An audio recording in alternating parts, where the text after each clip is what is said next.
Danfo offers unparalleled, curated, and bespoke tours across Africa for travelers seeking genuine cultural experiences, enriched with magnificent sights, sounds, and flavors found on the continent. Each trip is reliably curated to ensure visitors are gifted with an immersive and authentic adventure.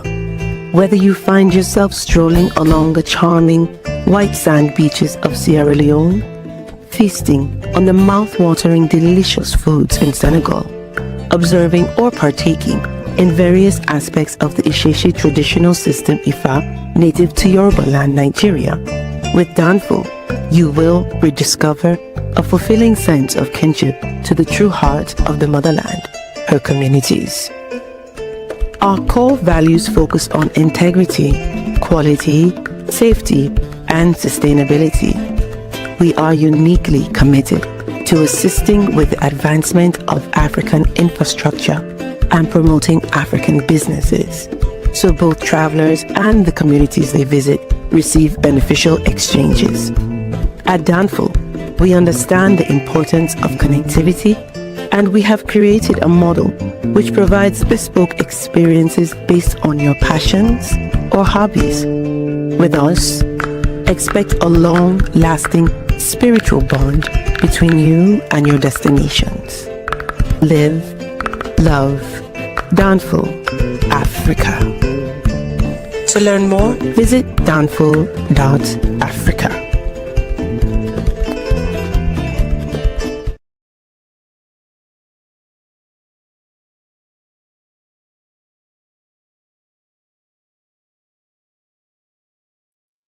Peace, fam. We are live again. Dynasty Mirror Search for Huru. Thank you all. Thank you so much for joining. Hit that like button again. Please hit that like button. Also, make sure you share and make sure you subscribe. I will greatly appreciate it. Got a couple of announcements. If you have not bought my documentary, which I bootstrapped myself, please visit go to danfo.africa as well. You can go there and get it. You can go there and stream it from there as well. But go to documentary.searchforwho.com. Again, go to documentary.search. Shout out to Marie Shine, y'all. Hey, Marie, how you doing? Marie, we were just in Nigeria last week. Marie, your favorite country. I don't know if it's Nigeria or Sierra Leone, but you know, we was just there.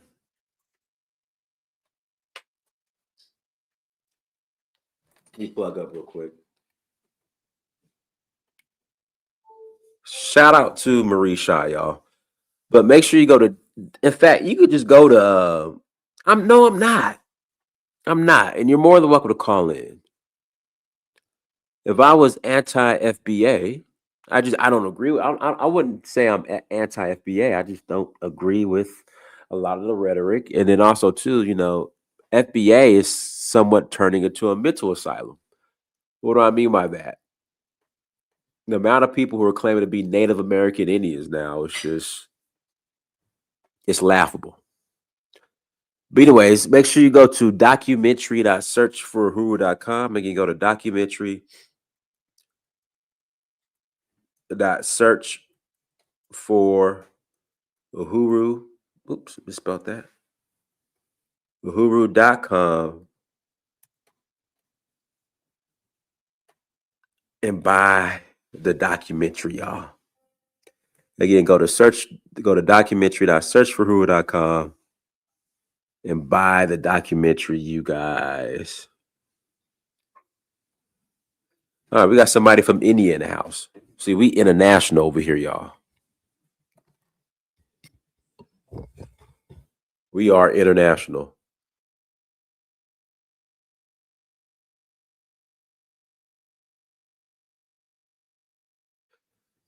Yeah, hit the like button. Make sure you subscribe. We are going to Zanzibar next month. We're going to Zanzibar. We're going to Kenya next month. And in November, we're doing Ghana, Ivory Coast, and Sierra Leone. So if you're interested in joining us on one of our excursions, please visit danfo, that's danfo.africa. Again, please visit danfo, that's danfo.africa to learn more And we'd love to host you on one of our many trips to the continent. I'm going to put the link in the chat room here shortly. But yeah, today's topic. I mean, listen, you got to give FBA credit. Hey, we talk about it. We talk about FBA here on this channel. FBA, I mean, they're staying relevant. They're in everybody's mouths. Pause. Everyone's talking about FBA. And I will say this. FBA is going to determine if the Democrats take the House and the Senate come October or November or whenever the election is. What do I mean? Those that consider themselves FBA, I will say they have enough sway or pull to sway the House and the Senate in either in the direction of the Democrats or the Republicans. Guys, you can't take FBA lightly. Yeah, you can say it's the internet movement, but hey, they've got FBA has gone mainstream. There we go. Or they're going mainstream. They can't be ignored.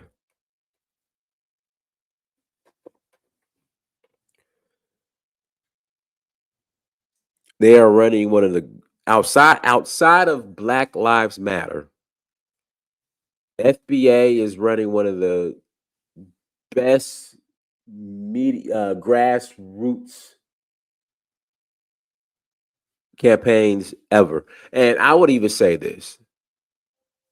The difference between FBA and BLM is that FBA didn't have George Soros and all these white corporate sponsors. Nah, you can't say FBA is just a YouTube movement. You can't say that. Hey, I'll call it like I see it. Do I criticize FBA? Absolutely. Do I call it like I see it?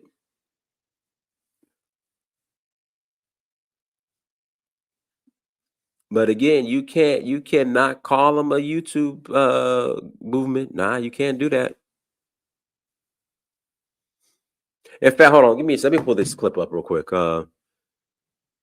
GOAT trophy. Shout out to Elvis Morris. Thank you, Elvis. Let me pull this up real quick.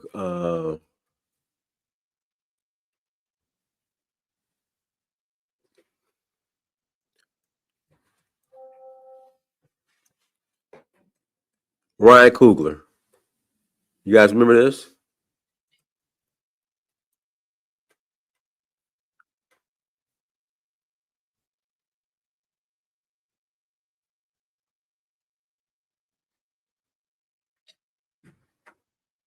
Here we go. Very interesting opportunity for me to do some research about my lineage, and I had that opportunity before with the Panther films, and in that situation, me being a foundational Black American, my family has been here, for over 400 years, essentially, in North America, but the Panther films allowed me to travel back to the continent of Africa and spend time there and contemplate our distant ancestry as it relates to the continent, as it relates to the diaspora. This movie afforded me the opportunity to go back to my more recent lineage, 100 years or so, and go back to, the Mississippi, a state that I had never been to. I'm almost 40 years old, and my matrilineal grandfather. Hello, my name is Adam Ferrari, the Chief Executive Officer of Phoenix Energy. I look forward to you. Congratulations. I just feel like you are like living the dream. He's become one of the hottest filmmakers in the business. So yeah, you can't just relegate FBA to internet movement.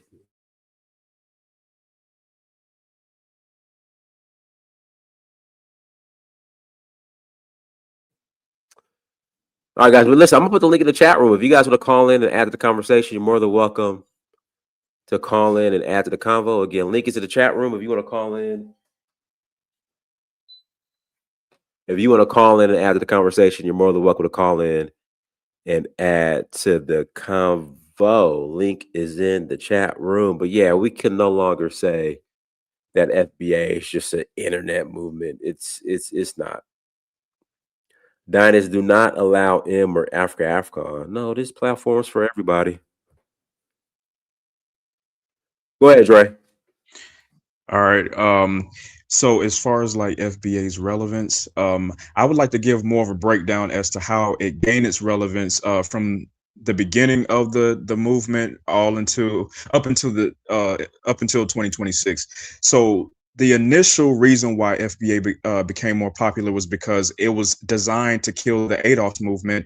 Then it morphed into delineation and attacking Africans, and then that's how it kind of gained more popularity over time, is that it became more of a rage bait type of movement to keep everybody divided. So I think what it is that relevance in this context does not equal any type of tangibles or any type of political agenda.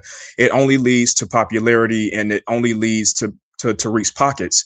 My thing about this whole thing is that I don't see any type of political agenda that FBA has. The only thing they can really say is delineation. I mean, most of the time, what you'll hear them say is that we're delineating, but nobody is actually putting forth legislation or even going to their legislators to get anything done on that. They're not forming super PACs. They're not doing anything like that. So it's like, just because Ryan Coogler and other people shouted out FBA, that does not mean that FBA has all this power that people think they have.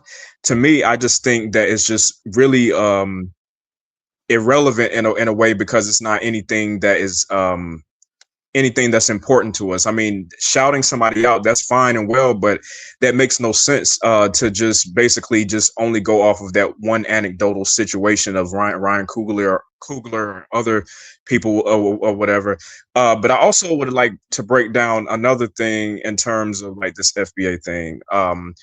The fact that they are trying to get people to make it seem like we are somehow, I guess all of us, trying to make it seem like we're all like hateful towards black immigrants and stuff like that. That's the thing I disagree with them on. It's like, yeah, we can call them out when they say certain things that are wrong, say certain things that are hateful towards us. But I just feel like what they're doing is that they're doing it in a way to keep it divided, to keep us divided from other people, where we can actually build with other people. Let me see, what's some other things. I feel like that this particular group has really tried to kill us politically. They have really tried to kill Black Americans politically and stuff. And who's tried to kill Black Americans politically? FBA. The FBA has really tried to kill Black Americans politically, because they're trying to convince people that that going to the Republican side is going to be so much better. And of course, I have my issues with the Democrats too. So if we want to break down things politically and say that, oh, the Democrats haven't done hardly anything for us, I mean, I can agree to some degree that Democrats haven't done much for us, but I will say that Republicans aren't doing much for us either. So why jump to that other side and act like that's just somehow the solution to the problem of FBA, quote unquote. And I noticed that even when we talk about ADOS, it always gets absorbed into FBA. And I don't feel like it's fair to ADOS for us to get absorbed into FBA. Even though we have the same lineage, we have two different ideologies. FBA, they want to just continue to just be divisive and use banter online. ADOS is actually doing grassroots work. So let's not sit here and conflate FBA with ADOS when it comes to the work that's being done. ADOS is grassroots. FBA is just an online group that just hate Africans and Caribbean people. And plus, they try to cloak this Native American identity to try to get you to believe that, that we have some type of indigenous roots and things like that, when they can't prove it. Most of them are not even tied to any indigenous roots like that. And if they are, it's only 2% Native American that they even have. And most of the time, if they wear feathers and moccasins, they probably got it from Party City. So it's like, why the hell are we buying into the nonsense that they post online? I mean, I think at some point we need to dismantle FBA. I think we as a people, especially Black Americans, because all they're doing is just muddying the waters. All they're doing is trying to make it seem as if we should just continue this us versus them nonsense, and it's not getting us anywhere. I just feel like it's really not getting us anywhere. I also would kind of like break down the fact that, if you actually look at the beginning of how FBA started, I mean, it really started in 2019, and yet they have not gotten anything accomplished. I mean, think about the rally they had. The rally that they had, I heard that Congress wasn't even in session at that time. So they never talked to Congress people on that day. So people were just screaming reparations, but nobody talked to anybody, no legislators or anybody like that. And then too, when they had the FBA conference, I heard that a lot of people said it was no food at the FBA conference. I heard people said that it was cold inside of the building, and it was during the time of the pandemic. You know what I'm saying? Like he swept people up at a place where like it was during a time where it was the most dangerous time to be out, and at the same time, it said that it was going to start at 3:00, but it ended up starting around like 5 or 6 o'clock. So all he does is just grift. And then people think that, oh, okay, well, we should just take pride in this FBA thing. I'm like, Tariq is a joke. I don't understand why these people don't get it. But of course, when people are brainwashed by nonsense, they're going to continue to buy into it. They're going to continue. They're going to be convinced that, oh, you don't know what you're talking about. You're just a hater. Just because I critique Tariq does not mean I'm a hater. I'm just calling out the BS that he puts out there. And people say, oh, let's not focus on Tariq. Let's just focus on FBA. Well, he was the creator of FBA. So, of course, it's going to be centered around Tariq because he was the one that created it. But he wants to absolve himself of responsibility or of accountability when people call him a leader. He is the leader. He's just trying to absolve himself or trying to squirm out of accountability. To try to make himself look like, okay, I don't want to be a part of this because once push come to shove or when shit hits the fan, then he's going to basically be liable for all the things that go wrong with the FBA movement. So a lot of people these people have no structure. Like FBA has no structure. A leaderless movement. That's a red flag right there. Hey, so 30 seconds. I gotta pass. 30 seconds. I gotta pass the mic. All right. No organization. Nothing of that sort. So. To me, I just think that, all he's going to do is lead people into a burning building.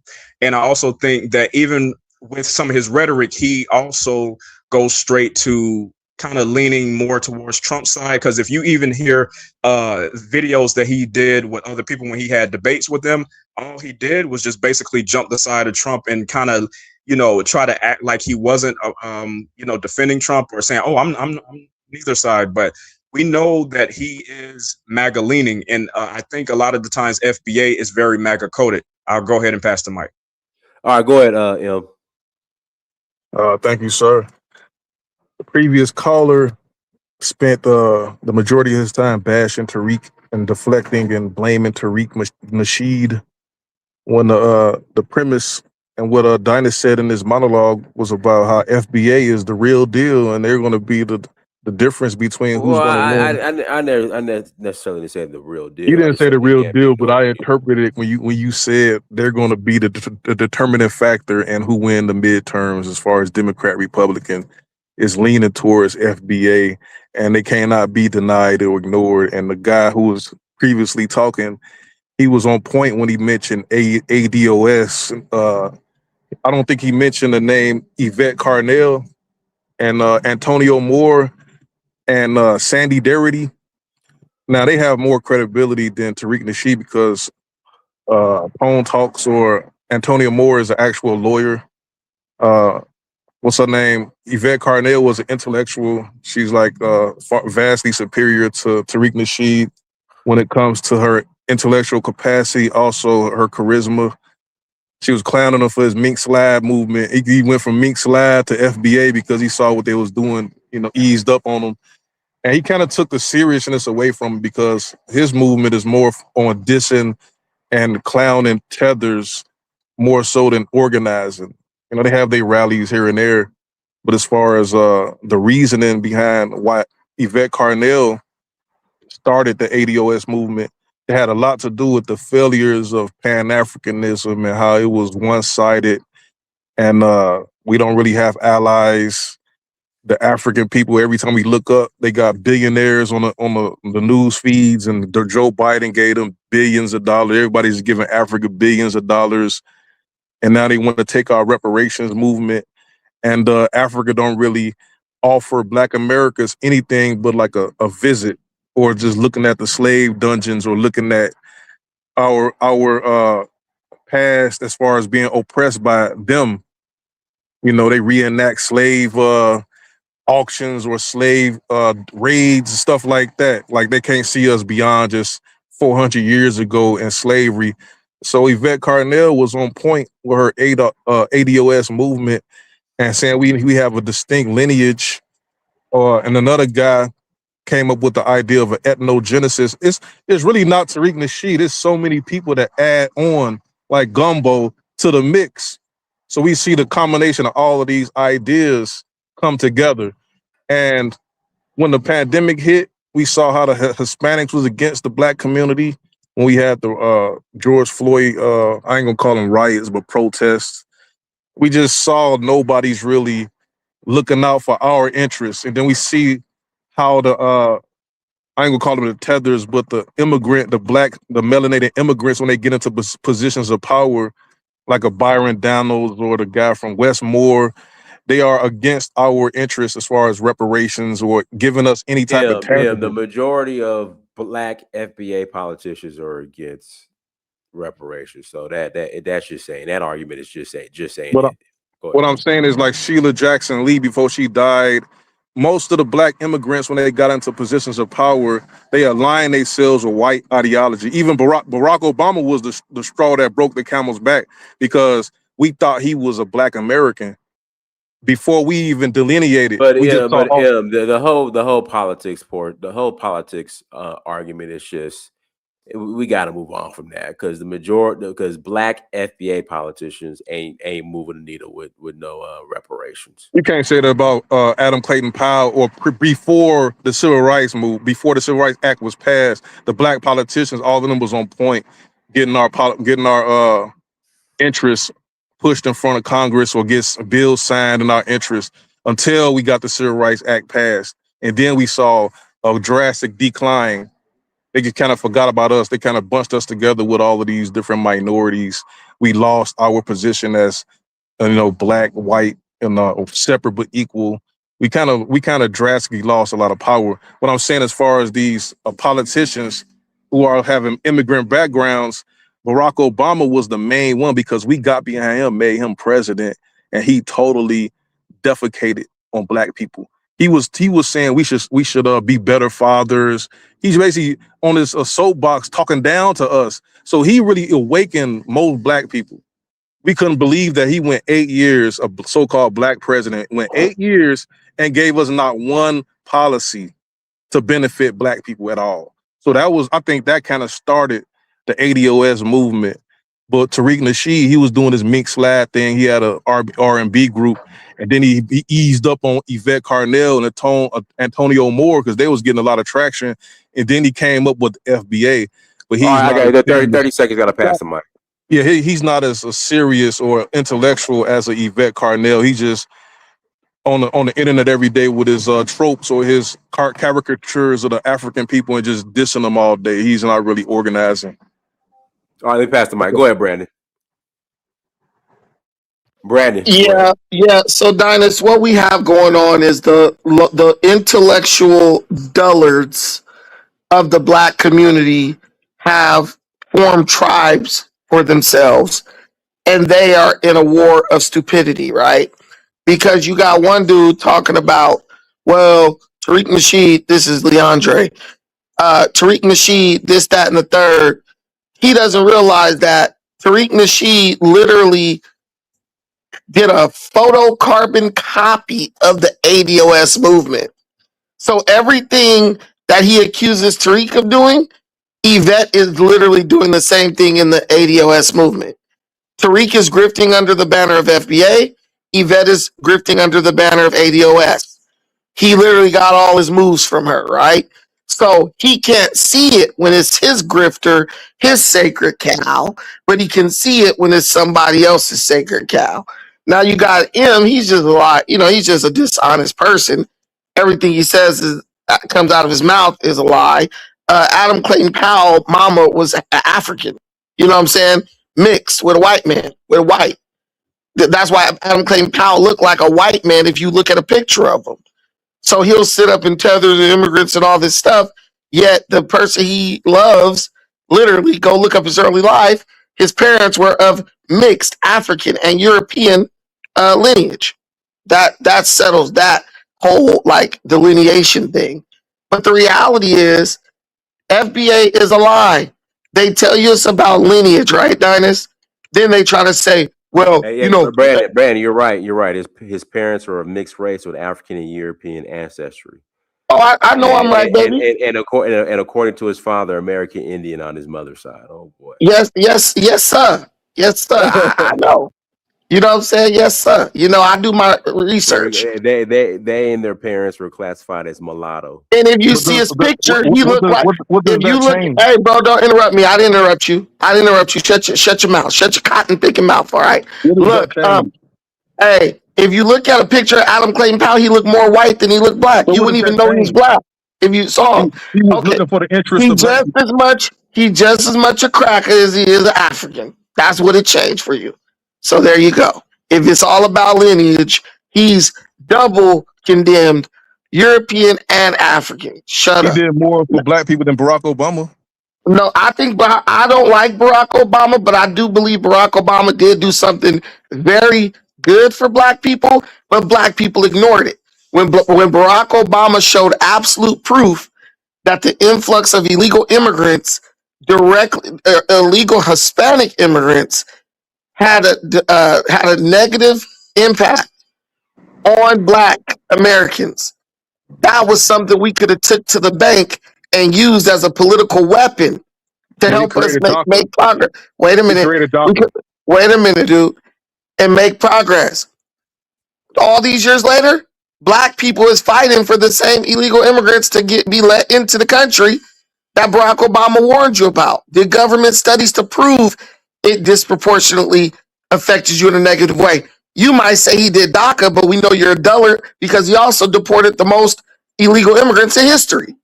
So he did DACA, but he removed millions of people who were in direct competition with black Americans. So he really did you a favor. But you're so ignorant. So you're so ignorant. Yeah, that's right. You so ignorant, you don't even understand. Obama did a lot for you.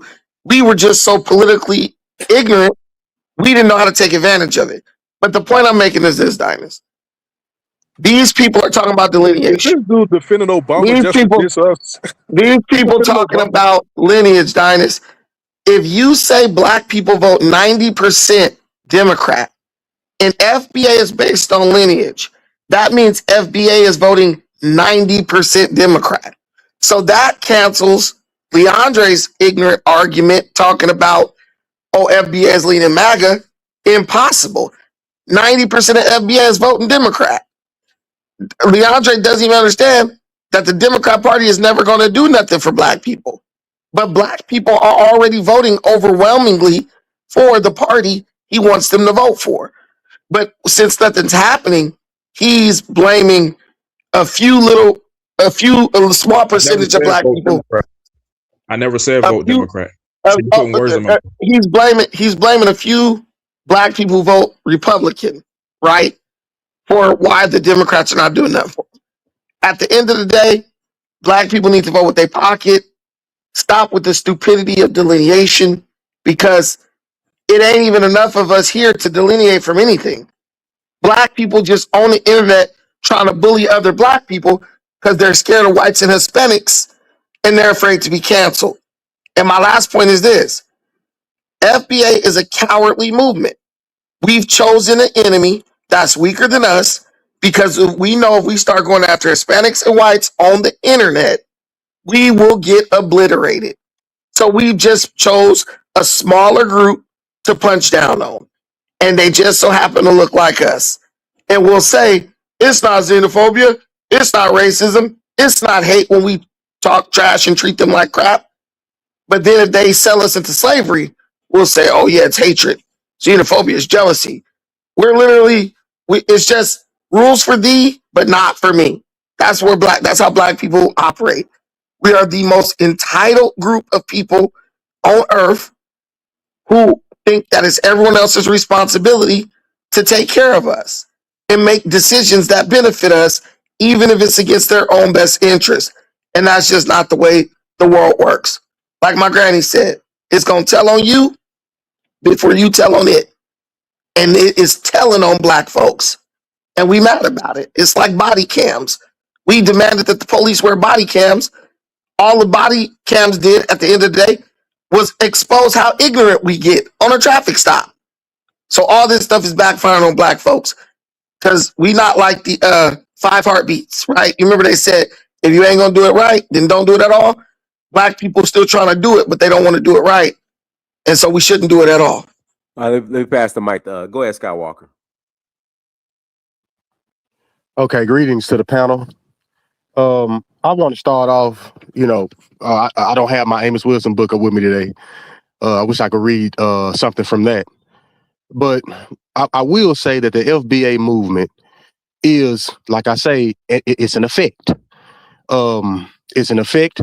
Only a movement like that could only prevail in an environment where the people who is misleading have been subjected to a messed up curriculum, right? Have not learned anything about themselves. I always go back to Amos Wilson because I am a student of Amos Wilson. He talks about the Pavlov experiment, right? And he says that one of the problems of Black psychology students is that when they view the Pavlov experiment, and the Pavlov experiment, if you're not familiar with it, Pavlov was a Russian behavioral scientist, and he got a dog, and he pretty much, would ring a bell and give the dog some meat sauce, and he did it several times, such that it got to the point to where all he had to do was ring the bell, and once he rung the bell, the dog would salivate as if a steak was in front of him. So what occurred right there is that Pavlov was able to create an abnormal pattern of conduct in the dog. I mean, and what I mean is that there's nowhere in the world where we could find a dog. You can walk up on a pit bull, ring a bell, and it starts to salivate as if a steak is in front of it, right? And Amos Wilson said that the problem with Black students is that they view this experiment as if they are the scientist, right? Because what made the dog do what it do is the power relationship between the dog and the scientist, such that the dog is being dominated by the scientist. The scientist has been able to control the dog's environment, and in controlling the dog's environment has been able to produce abnormal patterns of conduct in the dog, right? Now, if we go by Amos Wilson's view, and we view this experiment from the perspective of the dog, or if we view B.F. Skinner's experiment, who used rats, if we view it from the perspective of the rat instead of the perspective of the scientist, what we will find is that that's exactly what's going on here, right? A third party is controlling the environment of Black people, and in controlling this environment, they have been able to produce abnormal patterns of conduct in Black people, such that we got Black men walking around with wigs and dresses on. We got Black men out here murdering and knocking each other noodles out in the streets. We got Black men out here arguing whether or not they are African. When every other race seems to agree on it, right? We can't agree on whether or not we African. I walk up to a Chinese person, they gonna think I'm an African, right? Walk up to an Arab, they gonna think I'm an African. Walk up to a damn Indian, they gonna think I'm a damn African, right? The only people who seem to have a problem and have developed this great debate as to their identity are these African Americans, right? I mean, because like I say, black people on the continent ain't arguing about whether or not they're Africans. Caribbeans ain't arguing about whether or not they're Africans. It just seems to be African Americans that seems to have this great ordeal as to whether or not they stem from Africa, right? You know, and so we have to go to the calls to even begin to talk about this, right? Someone has controlled your environment so much that you got people who've developed tribes under these, you know, erroneous and mythological doctrines. You know, you got the Hebrews who believe that they are fictional characters in a book. Like my son might believe he's Peter Parker sometimes, right? You got the FBA people who've latched on to the Choctaw and the Cherokee, yet they don't speak their language, right? Still wasn't able to grasp on to any of their values, don't cook none of their food, right? You know what I mean? So, you know, it gets to the point to where, so these movements, they either have to be fabricated, and these people have to work for some type of, hypersensitive secret organization or something like that, or the CIA or something like that, because the lengths that they go through to try to, justify their unsupported claims, it's just ridiculous, right? Like anyone who is reasonable, anyone who is knowledgeable of their history, and has read shit, just the destruction of black civilization, right? Or any kind of history book, would know that you don't even got to read history book. You can just look at reality. Go look at the Indians and then look at yourself. Go look at the Nigerians and then look at yourself, right? Hey, right? So, sometimes I think that this debate is, like I say it all the time, it's just there to interrupt the dialogue on what we ought to really be talking about, and which is the ideology, and the only ideology that has ever served as a true threat to European interests and imperial colonial interests, and that is Pan-Africanism. I don't care if you want to say it's nationalistic Pan-Africanism, or you want to say it's social Pan-Africanism. I don't care how you put it. Or I just like African Pan-Africanism. However we choose to unite, I'm cool with. I hate putting ourselves under these white doctrines, because I really feel like that. Hey, Scott, 30 seconds. Okay. Gonna pass the mic. Okay, but I feel like that's contrary to Pan-Africanism. But that's my point, y'all. We waste our time. Huh? Okay, I'm sorry. Go ahead. Right. Yeah, I'm done. FBA Seattle Sankofa, go ahead. I just wanted to come on and say I'm glad that you realized that foundational Black Americans was here to stay, regardless of who likes it, don't like it, however they feel about it. People's feelings don't mean anything. It doesn't really mean anything how you feel. Bottom line is, foundational Black Americans, we're here to stay, and that's just what it is. So everybody who don't like it, get comfortable in being upset. And most of you, it doesn't even affect you because you're not one. You're not a foundational Black American. You're not an African American. You're not a Black American. Conversation doesn't even concern you. So why even have an opinion? Why work yourself up for something that doesn't concern you? Don't do that. Peace and love. All right, go ahead, That's a Elvis. lot. All right. Thank you, Diners. Hello to you on the panel and the chat. Just a quick thing that I saw yesterday, which bothered me. Maya Angelou, she's somebody I admire, and I really felt and still feel as though she's a strong Black woman, and she really advocated for Black people. Did you know she was married to 2 different white men? Yeah, I never. well, you gotta understand, Elvis, all of these like Black feminists during that time, they were either lesbians or married to white men. That's crazy. I never knew that, and that really took me for a ride. But on the topic, right? You're right. FBA is here to stay, like the brother said, and it's good. There's nothing wrong with that, right? You want to reclassify yourself, like some people do. They reinvent themselves, but be honest with yourself. You have a population of 40, 45 million, pure quote unquote FBAs. What percentage of that population you know, identifies themselves with FBA rather than African American or Black American. So why is a niche, movement that has a sizable following? It is not the majority. It hasn't taken over, the psyche of the majority of African Americans in this country. So it's not something that is going to change how many Black people identify themselves. But then again, you want to get to the crux of it, right? It was about reparation. That was the main reasons, Tariq said he was trying to classify himself or classify people of, slavery in that manner because it distinguished them from, newly come immigrants. That when they're getting that check, those people would be, excluded. So then when you look at that on the face, they're fine. That's fair enough.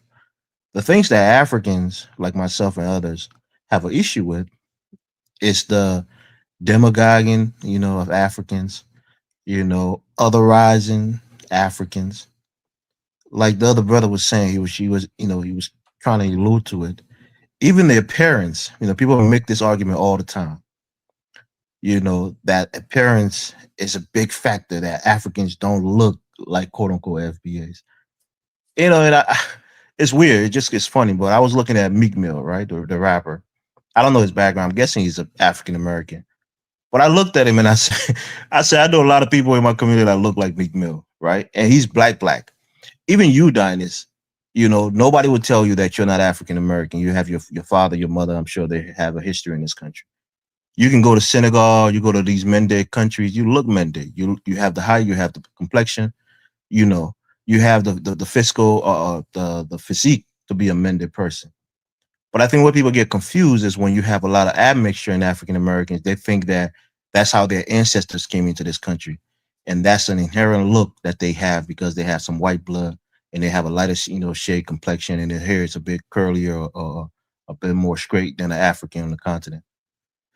So it's funny to me. But honestly, I think the one insulting thing that I saw about this movement that I'm glad Tariq and them moved away from is people identifying themselves and tying their lineage to slavery, which I thought was absurd because slavery is a condition. It's not a lineage. To say that you descend from American chattel slavery is crazy. Because slavery is only a temporary condition that some people are in for 5 years, 100 years, or a group of people are in for 100 years, but it's not a lineage that you come from. You don't come from a lineage of slaves. You came from enslaved people who were in temporary slavery, and now you're free. So I personally think that the hatred that FBA spew against Africans and Caribbeans, especially Caribbeans, is baffling to me because you're closer to the Caribbeans, than the Africans, so to speak. But you included them in your bigotry and your hatred, which makes no sense because a lot of your popular, artists and people who contributed to your. Hold on, let me finish 1 second. People who contributed to your culture have some Caribbean ancestry, and when you exclude those people, you're taking away a very valuable part of your culture. So for me, I don't understand it. But you're right, Dynas. I'll just end here by saying FBA is here to stay. They've made a name for themselves, but in the grand scheme of things, they're a niche group, meaning that they're very small. They cater to a very small population, as compared to the whole population. But thank you, Dynas. Yeah. I would say this. Since Yvette Parnell, hold on. Since Yvette, Elvis had just waited for me to talk, bro. Go ahead. Yeah. Okay, Elvis, I wanted to add on to what you were saying. I'm sorry for interrupting you as well. I wanted to add on to what you were saying because you mentioned something about the ADOs, right? You know what I'm saying? Saying that they claim to be descendants of slaves, which is crazy. So you're saying that you're a descendant of a condition, which is that's insane. And but the person who named themselves that was a lesbian, was a mulatto lesbian. Right. So these people are being led by a mulatto lesbian. And what's even more crazy, he called her intellectual. I'm gonna be real with you. I just can't consider you an intellectual if you're also. I mean, just because hold on. Listen to me, bro.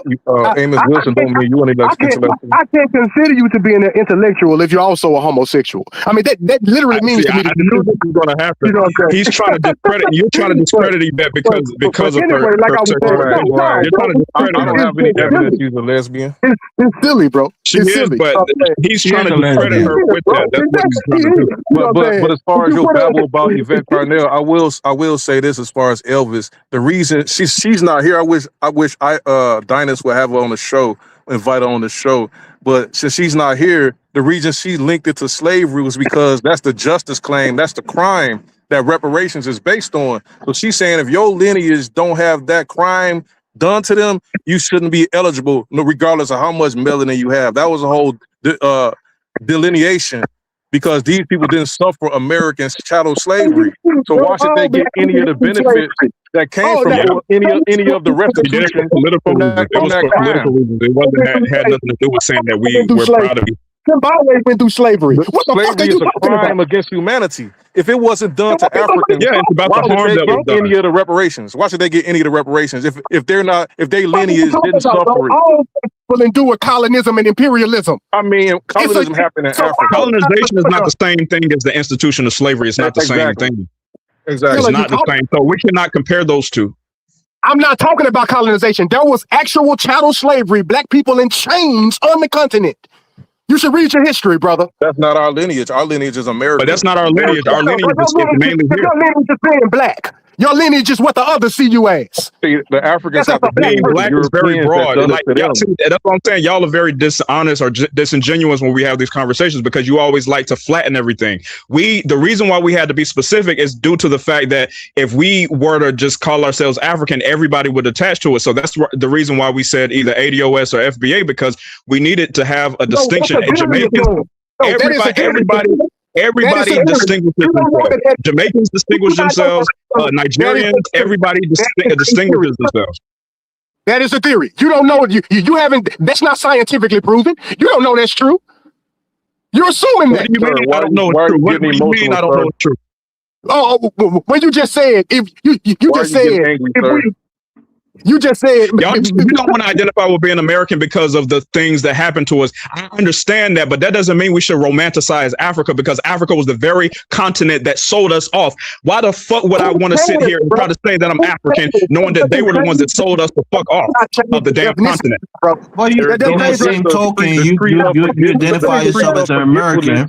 And those people enslaved your ancestors for 400 years. On the continent. I've never been over there. How the hell am I going to identify with something I've never been? Say that, but don't make the point that you can't identify yourself because they sold you, but you identify yourself with the people who enslaved you. I don't identify with the people who enslaved me either. You're American. Are you not American? But that doesn't mean I have to be tied to whiteness. I don't have to be tied to white Americanness. See, the fact that you're saying that American has to automatically be white. You are inherently tied to whiteness. You benefit from their infrastructure. You probably most likely work for a white person. You benefit from white people every day. Damn life is surrounded by whiteness. You cannot sit here and tell me that you're integrated by whiteness. Elvis is the biggest hypocrite. We're just as American as anybody else. You can't sit here and tell me that it's tied to just white people. See, that's the thing that is the matter with all you Pan-Africanists, is that y'all always are trying to sit there and trying to make us feel bad for. Bro, you just had the guts to attack Africa, right? Why don't you have that same guts to attack the whites? You don't want to be attached to Africa because of slavery. You don't have that same smoke and not trying to attach yourself to white former slave masters. Call yourself Liberian if the Liberians enslaved bro, be quiet. I'm not engaging with you. I'm not going to engage with you. European nationality. Nigerian is not an African name. Liberian is not an African name. Guy, we got people on the panel, and I'm not going to be on all night. Go ahead, CD. Hey, Don, is Iris. Hi, everybody, man. So, yeah, I agree with Iris. One thing he mentioned is very, very important, right? So African American, the FBA don't have to exclude the Caribbean because they have a very good relationship with African American history. For we the African, you can exclude or we cool with that, right? But if you look at the Caribbean, especially hip hop, that most of you guys boast of, if you look at people like Busta Rhymes, people like Biggie Small, people like Wyclef Jean, these are all Jay-Z. Caribbeans, right? And if you go as far as excluding Caribbean, I think that's disingenuous somehow. I mean, for we the African, it's been no value for African to attach themselves to FBA, you know, and that even add more value to us for the fact that, and most of these guys, they are just high school dropout. And I think one thing that M and I can agree on is that the reason why FBAs are not advancing is because is they don't have that type of intellectual that can really push them forward, right? And that's a very important point because if you hear the head of FBA saying that, well, what is African Beyonce? That's how low some of these guys think. It's almost like when I say, where is FBA or Burna Boy? Or where is FBA Davido? These type of people don't even come into African achievement when we talk about people achieving in Africa. We're not going to mention about entertainers, right? Musicians, right?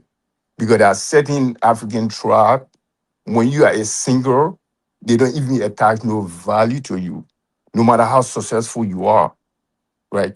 Like for my tribe right now, I don't know if Average is familiar with that, but we have people with certain last name that sing in the Madingo tribe. So no matter how successful they are, the other Madingo will not be proud of them because that's what they do. They go out and praise people and sing for people. So that's how low we look at them, right? Which of course to me is unjust somehow. Therefore, the Jabate, when someone has a last name of Jabate, we know the all about music. But no matter Yeah, how like that. Like, successful, well, let me just say that quickly. Like the famous Sonia Jabate from Gambia. right, She's very exactly, or Umu Jabate, or Mhm. someone like, or this guy from Sikuba Bamido Jabate. All these guys will last in Jabate. We call them Jeli. Is they sing for people to give them money. So, but somebody are successful financially, but we're not proud of them. We don't identify ourselves them. But they just go out to sing for people. But when I see FBA, them, you know, taking proud of people like Beyonce, Jay-Z, that's how low some of these people are, right? There are a lot of African Americans that have achieved successfully that make impact to the society of the African American culture that they can mention without mentioning about people that sing, right? People that rap, right? So that's how low some of these people think. So if you hear Terry Nasheed talking about where's African Beyonce, could you imagine how low? It's almost like when I say where's America Burna Boy, we don't even mention, right?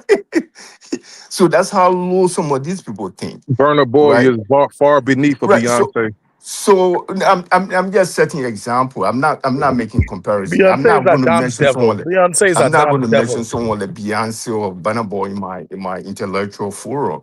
I will boast of someone that have brought a lot of achievement to Africa, right? Someone like Dagonte, right? Creating more job, making impact in people's lives. But someone that sing for entertainment. Entertainment never carry black people anywhere, right? We Speaking have of done it for speaking of years. Beyonce, quickly here. The blues got There's us out of there's a slavery. What you video talking about? circulating. 1 second. There's a video circulating on X of a 19-year-old Beyonce sitting on the lap of some Jewish, record producer on the phone with Michael Jackson, and she's all laid up on that guy, grinding on him in the video because she's giddy about talking to Michael Jackson. It's on X. Go look it up.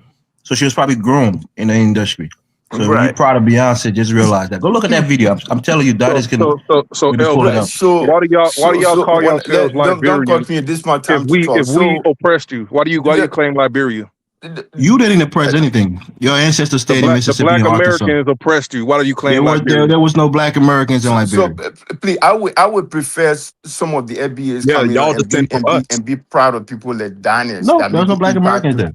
that Please. make an They impact in the started Liberia. society. Why did they call y'all Americo-Liberians? Why did they call a certain group over there So please, Americo-Liberians They then? founded it, this is my and turn these to talk, savages stole please. it from them. Yeah, so don't Please. sit here and say that there's no connection there, because I'm like, obviously the American colonial society was a part of colonizing Liberia, but y'all praise that. But when we say Right. we're American, why do you all of a sudden Yeah, say that y'all that's just something Well, wrong? hijack I'm someone making else's a time. technical point, right? The Yeah, people please. that left Liberia is America. American.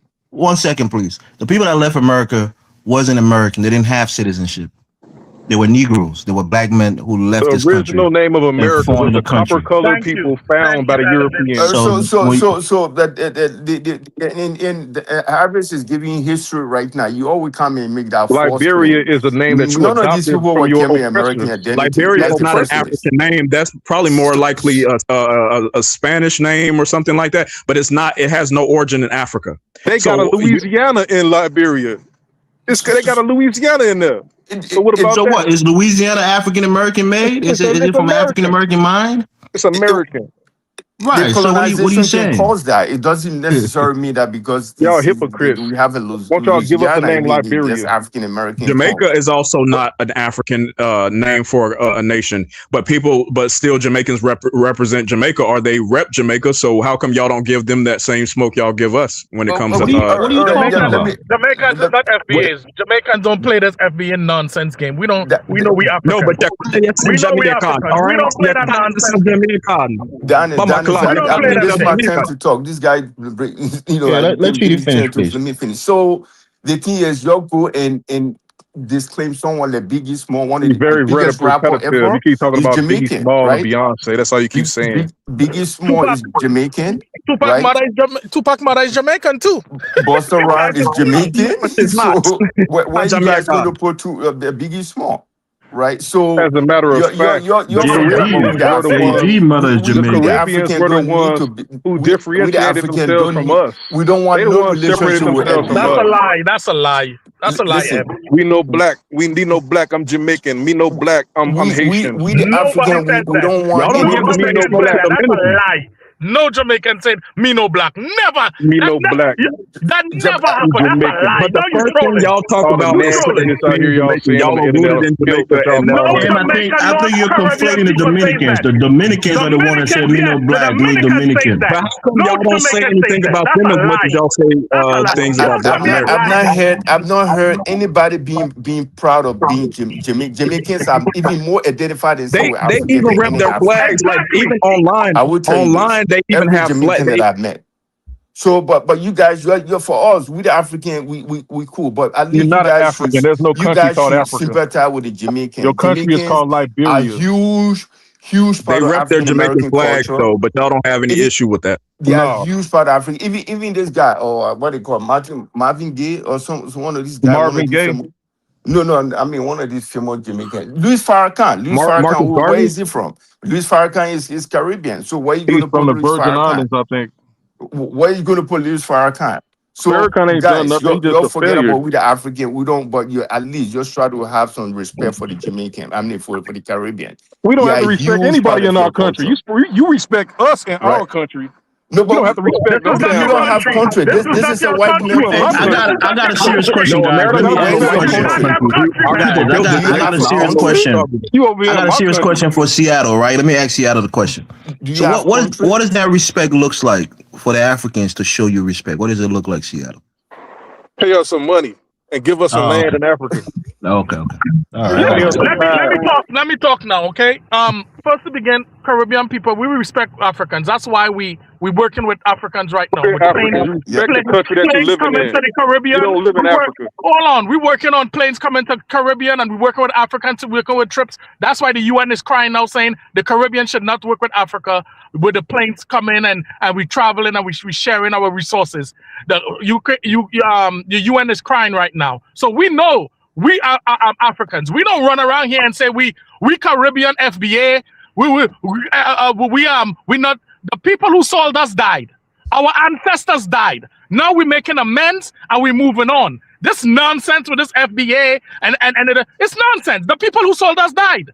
They die. They move on. They go on. Call What out we gonna lineage do? nonsense. We're gonna no. I'm serious. What we gonna do? Where you gonna You're put trying to Lauren here? minimize. Your You're lineage trying to is minimize. nonsense. How What about are we Lauren going here? to How do about now? Lauren The here people that died. all her came from Your the Jamaican? ancestors built America. Farrakhan You didn't is build America, nonsense. M. You didn't build no goddamn America, M. Farrakhan is You only nonsense. build America. Your ancestors built America. Your The ancestors African know you. Union, But they're Your the still a ancestors part African of know us. there was Union is nonsense. We're descendants of those people, so you can't sit here and say that we're not a part of them. You did not build anything in Those America. people You was didn't build not shit in saying. America. Those people was not saying they're Indians and all the nonsense y'all saying. Those No, people I know they was Africans. You Those people know nonsense. they was Africans. So that's a Don't lie. call us That's a nonsense. lie. I don't My father subscribe is to that. I American. don't subscribe to the whole This thing. dude is living in our he's country, African. calling us nonsense. Yeah, but That is Why you in our nonsense. country? Go back to the It's Caribbean not if it's so good.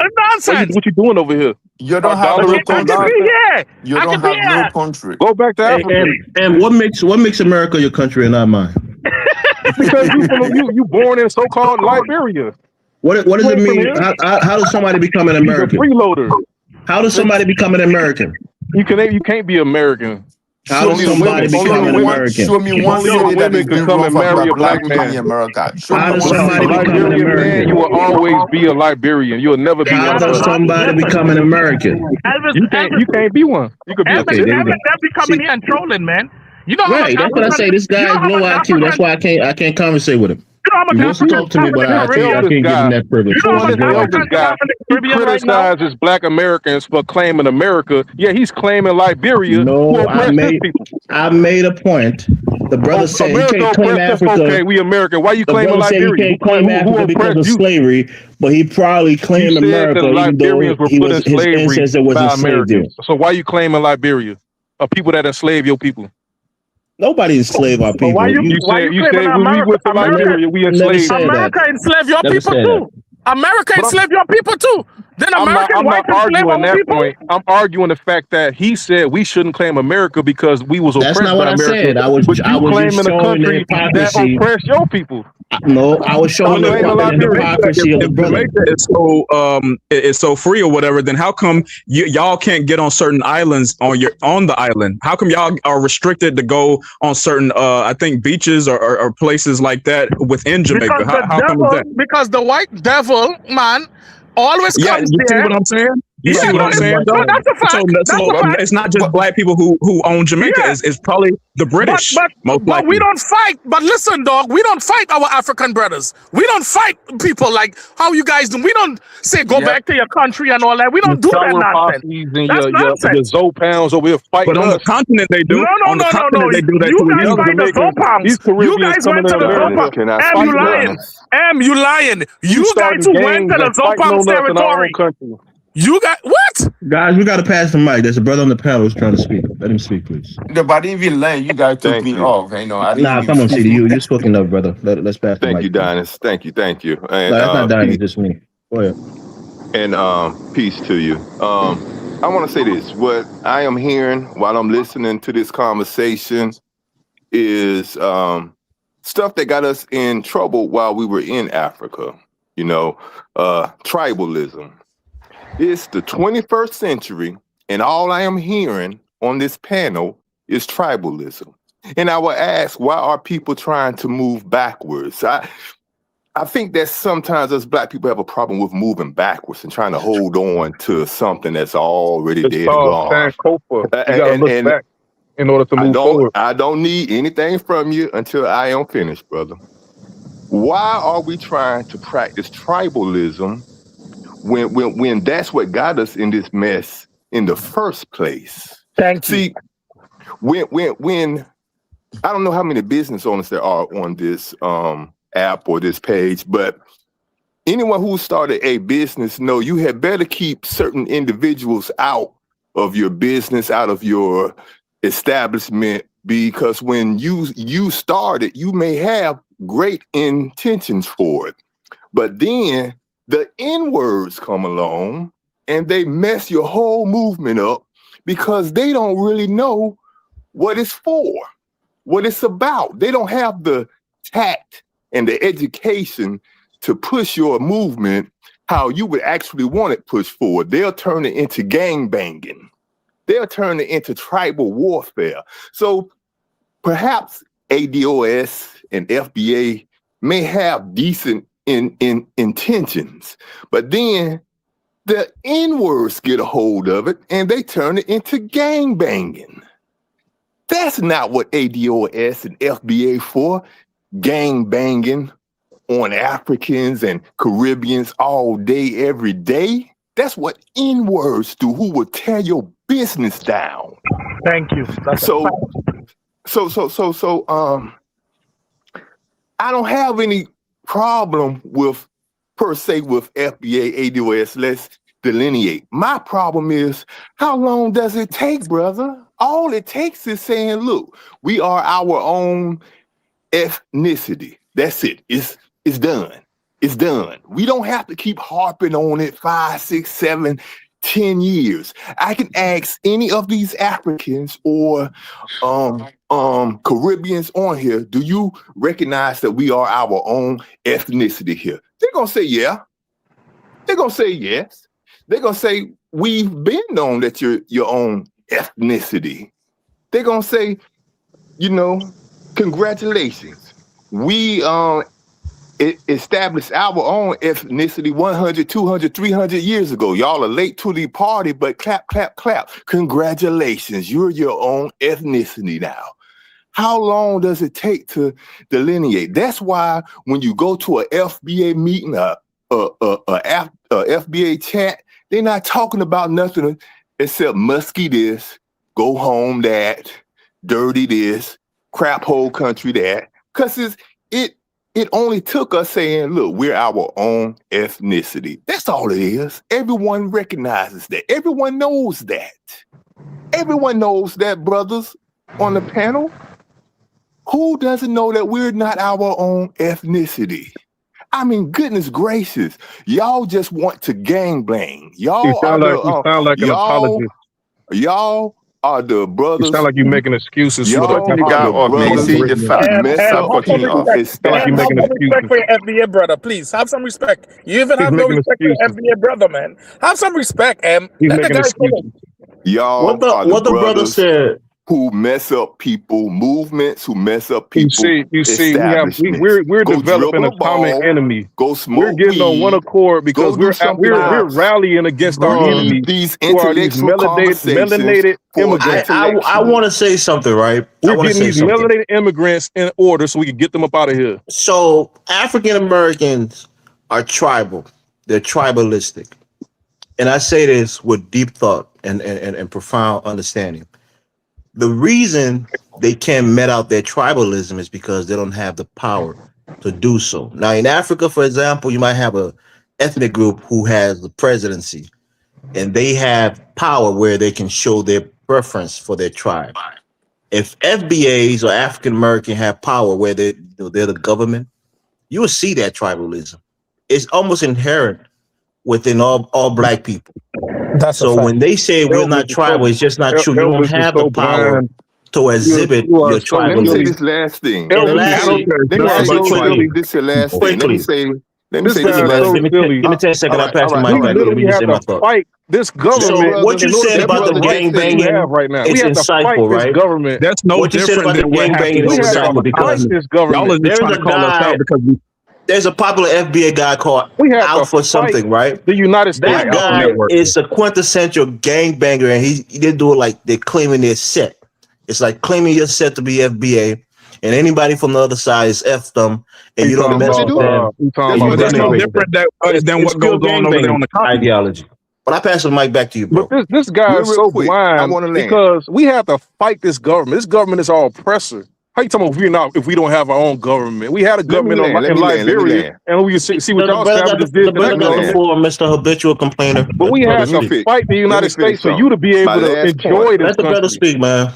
My last point is, I just heard someone say that we want to get these foreigners up out of here. First of all, this isn't our house. We are renting a room here. We are renting a room. This is our country, bro. This is our country. We're getting these We We own getting these nothing. melanated So why Africans up should out of here, those and people then we come go get here these and Europeans up ask out of here. anything of us? We don't We gonna run get these nothing here. Europeans out of here I too. They don't foreigners go too. into I don't rent a room in a house and go and ask Where someone your else house in Africa at? rent a Tell me room where your something. African house at. Where your house in Africa? I don't go into What you got in and Africa? I don't go and ask the damn What you got in cashier Africa? for damn something. Tell me what you got in I Africa. ask the damn CEO, the manager. What land you got in We Africa? need to shut the hell up. What We don't land do you got own in Africa? You got nothing nothing here. in Africa. My point is Nothing. we don't own nothing here You don't either. own We nothing don't in Africa. run nothing. We don't That's run a fact. nothing That's here. a You don't fact. own So nothing in we We Africa. don't can't run have no anything in that way. one Does not to mean that no we're not a part standard. of You don't own We nothing need in to shut Africa. the hell up because we don't move You nothing don't own here. nothing in Africa. If it wasn't for Dr. King, Nor none here. of these Africans would be here getting Nor nothing. You wouldn't have here. no job in here. You wouldn't have nothing Nor here. here. If it wasn't for We us don't fighting this talk to the government. cashier. So, You so go are and you trying to talk to We the have overlook the to fact that our fight this people manager. built government. this nation? And the manager is the white folk This here. coon So is hey, just apologist for no, these no, no, I no, Africans, hear no. man. I hear people This is saying in the comment that realism. This is the FBA realism. have power. Look, it's This one of the coon most just pathetic apologized, and that's all he's one of the doing. most pathetic thing that I've seen with the FBA do. They come and say, we wrote a letter to Trump. Listen, man, you a We Liberian, man. wrote a Go letter to back to Trump. Liberia, man. Trump is going to do this. Trump is going to do that. It Go shows that back you to have no Liberia. power. Everything that you want to do against the Africans, Listen, you got to man. talk to the white men and beg the white men And they're gonna do our to bidding. try They're to gonna do our bidding. discipline the And they're gonna Africans for you. do what we want them to do And and you get have y'all no up out the power. paint. The But you FBA You have said no that we power. fighting The Are them. you You acting just like said that that we fighting they don't them though. dismantle power over there on the Right. continent? I Influence mean, is the biggest form of FBA power. I'm don't have telling no you, respect. The FBA you have no have to respect beg your oppressors for their own to people. try to met out punishment on the people you think are your enemies. Listen, Exactly. man. Just think about that. Look the lady Listen, man. talking Y'all about gonna get up Tasha out King. this country, man. Tasha You Y'all have ain't to King. giving go us. Y'all ain't beg gave us massa nothing. Hold to on. punish the people you You ain't think are gave your us Hold on. perceived nothing in Look at enemies. this Africa. lady asking about Tasha K. Tasha K husband is African. That's why the FBA went at Tasha K and she called them the KKK. Tasha K called the FBA the KKK. She should never apologize because they are Dumb the damn. coon don't know Because nothing about the KKK for even saying something like Tasha that. no, I K think that's called the the Tasha K is FBA. black They don't American. know I'm nothing sure she about knows it. about the KKK. Because she said y'all acting just like the KKK and she apologized. She should not apologize because she's 100% right.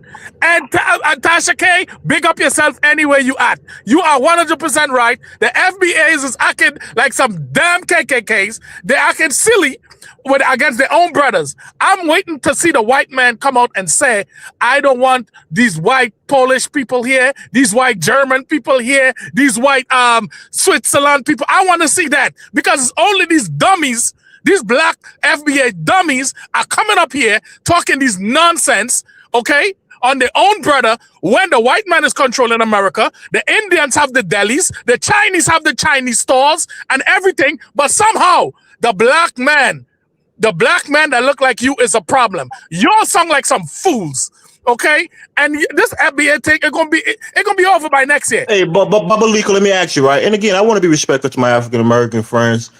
Look, can an African American fire you from your job right now? No, I don't work for Hell no no. African American. No. If you I've work in never a been government job, can I've the never FBA been go to interviewed. the government office and tell you, fire this African, I don't want him in here? Hell No. I've never been interviewed by black men in America before, Never, or white men. Or white never. people own everything.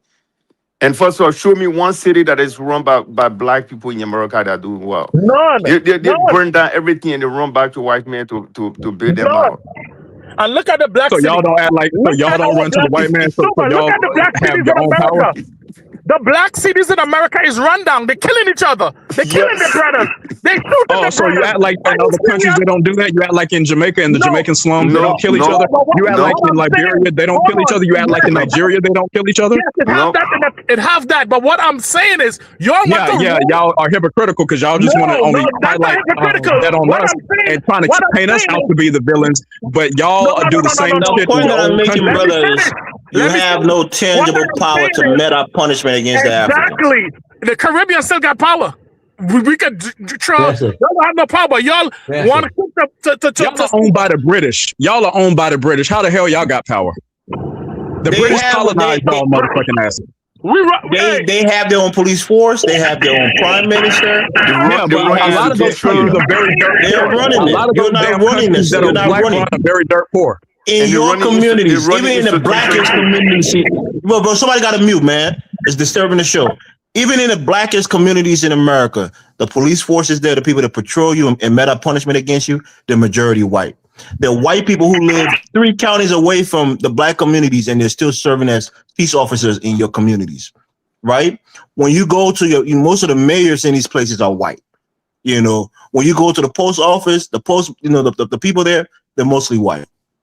All of the real power, the people that had the infrastructure power in this country, they're white. And even in black communities, they're white. Okay, Ives, one of the example is recently, they tried to boycott a Target, right?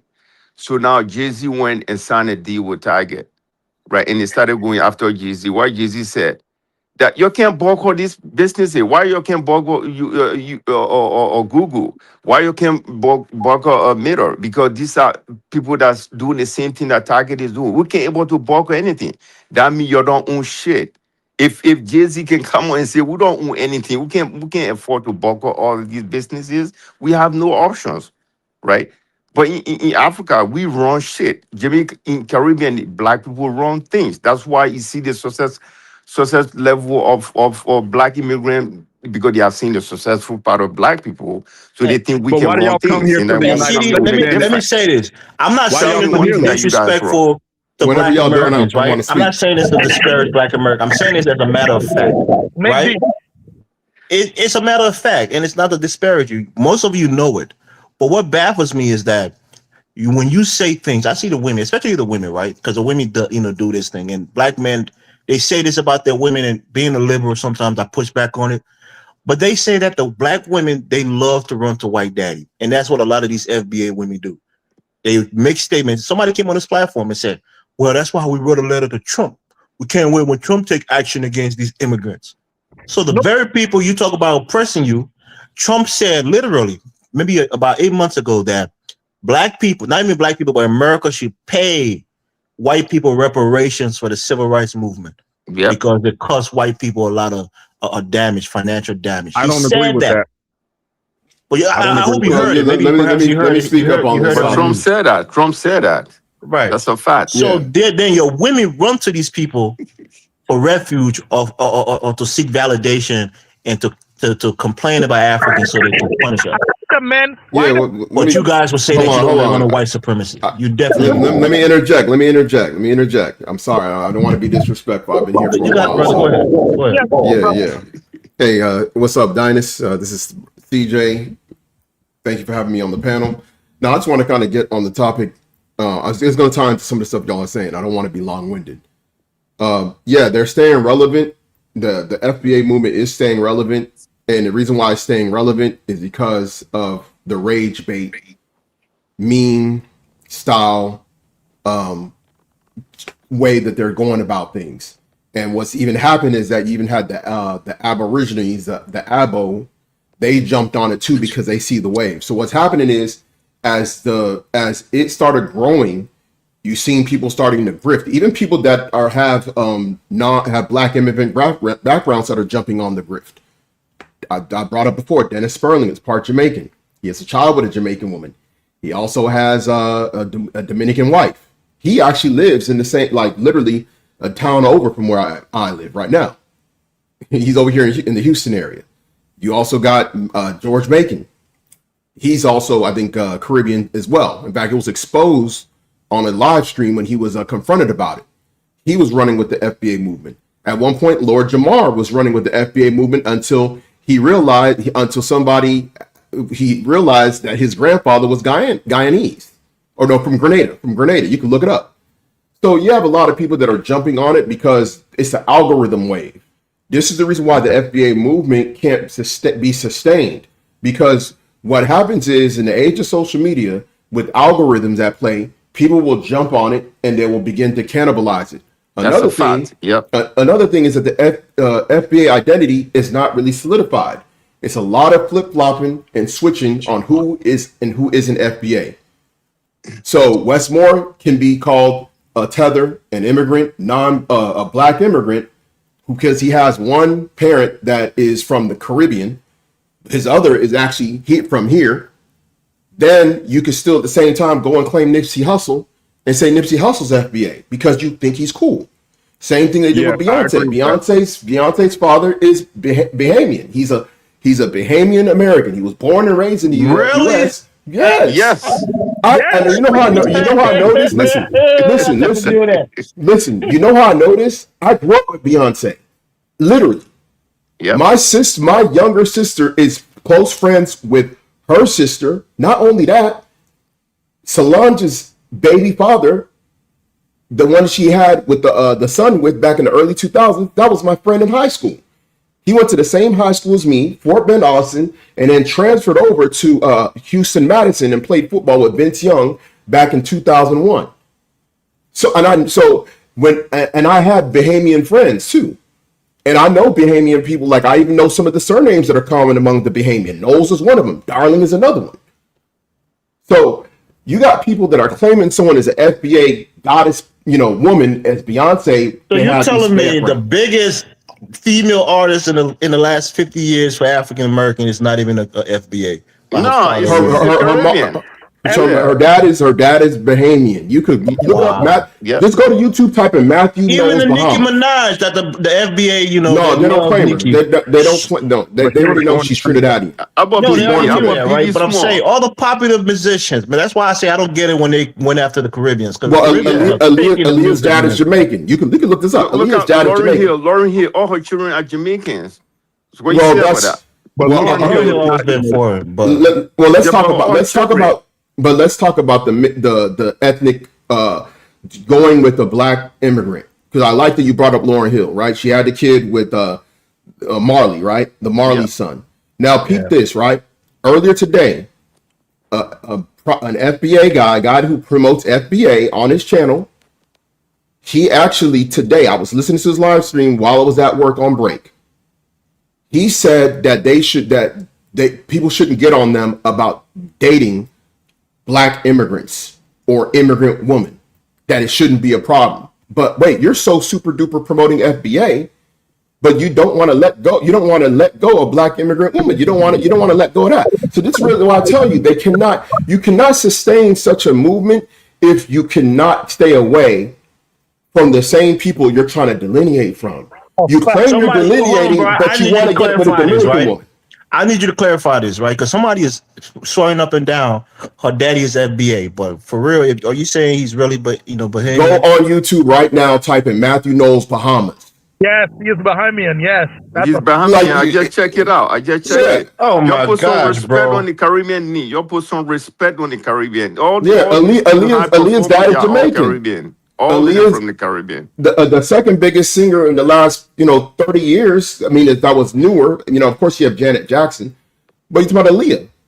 Aaliyah would have been if Leah didn't die, Beyonce doesn't even rise up to the level that she became, because Aaliyah was the one who was the number one as far as from the black R&B singers. And she had Jamaican ancestry too. I never knew any of those. Yeah, Kareem Abdul-Jabbar's dad is Jamaican. Wow. Like all kind of people that's like. How about Louis Farrakhan? All these people. Yeah, Louis Farrakhan's mom is from St. Kitts. Dad is Jamaican. So it starts getting funny, because the thing about it is, like I said, if you're gonna do, listen, I have no problem. Listen, I have my own belief system, right? And I'm not gonna impose it on everybody else. But I'm gonna say this: if you have an identity, that you want to keep solidified, you have to have consistency. You cannot have this jump. You can't be, if you want to, or if you're okay with someone being called FBA despite them having a black immigrant parent, then you need to be consistent with that. You can't accept Nipsey Hussle, throw away Bam Adebayo. Like Bam Adebayo was called Tether all over social media because he beat Kobe Bryant's scoring record. And his dad was from Nigeria. His mom is black American from here. His dad and his mom split when he was like 7 months old. So he didn't even grow up with his dad, yet they were calling him Tether. All over social media. Because that blood matters, right? That's the whole thing. But they accept Nipsey Hussle in the culture. But they accept Nipsey Hussle. Tariq is the guy who's the one who decides who is and who isn't FBA. Nipsey Hussle from Eritrean, right? His mom is black American. Yeah, his mom is black American, but they accept him because Because what it is that when you The can't FBI guy just ran away. He gone because he knows he's in the trouble. No, man, I'm so shocked. Beyonce. Oh my God, somebody got to mute. I think Baba Liko or somebody have to mute. I'm shocked Beyonce father is Bahamian because you know in Africa, black people in general, you are what your father is, right? So if you go by your father lineage, her father is Bahamian. That means the Bahamas can claim, Beyonce. That's crazy. I never knew that. Yeah, so I mean that's one of the problems too. You can't if they wanted to keep the movement as static as possible, the best way to do it is to go the route of more of an intellectual play. Like it's funny she used the term KKK, Tasha K. David Duke wasn't even as belligerent as the Tariq. David Duke was actually trying to clean up the image of the KKK. That's why he was able to run for governor in Louisiana, even though he lost. He damn near won. But he wasn't trolling when he was out there campaigning. So you can't troll and be taken seriously. Well, these are a bunch of high school dropout, man. They have no brain to analyze things like that. It's sad. If you're students, if you're a student of separatist movements are very serious. Some of these separatist movements are political. Some of them are regional. Some of them are ethnic based. Some of them are language based. Right. But you don't go into the trolling aspect. At that point, you're really not serious. Somebody, hold on, brother. Let me say this, right? And I'm reading a comment because I'm shocked. I'm quiet because I'm shocked. I couldn't believe it. But somebody is saying something that I think is profoundly untrue because we listen to Tariq. He's saying that any FBA blood makes you an FBA, which is exactly the opposite. What they say, because if somebody's father is an African American, if that other parent is an immigrant, they say that they're not FBA. So to say that somebody who has they pick and choose, bro. It's optional. Listen, whenever somebody is not, it has one has one immigrant parent or recent immigrant parent, it becomes an optional situation. This is the reason why they would throw away a Roland Martin. Roland Martin is only 1/4 Haitian. He has one full-blooded Haitian grandparent.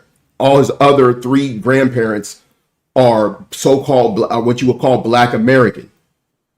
And they still call him a tether, a non-FBA tether.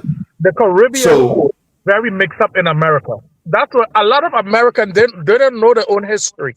The Caribbean is very mixed up in America. My grandfather is 96. He's from Bahamas. He said he was in the military in the days where they used to segregate. And he from Bahamas. I'm a Colin Powell. I'm a Colin Powell. Yeah, he's Jamaican. Colin Powell is Jamaican. Yeah.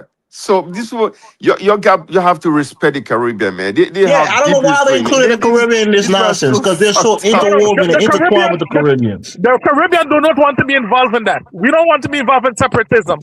That's enough. We don't want to be involved in that. Listen, man. Separatism. Listen, our Africans are our brothers. The hell with that separatism.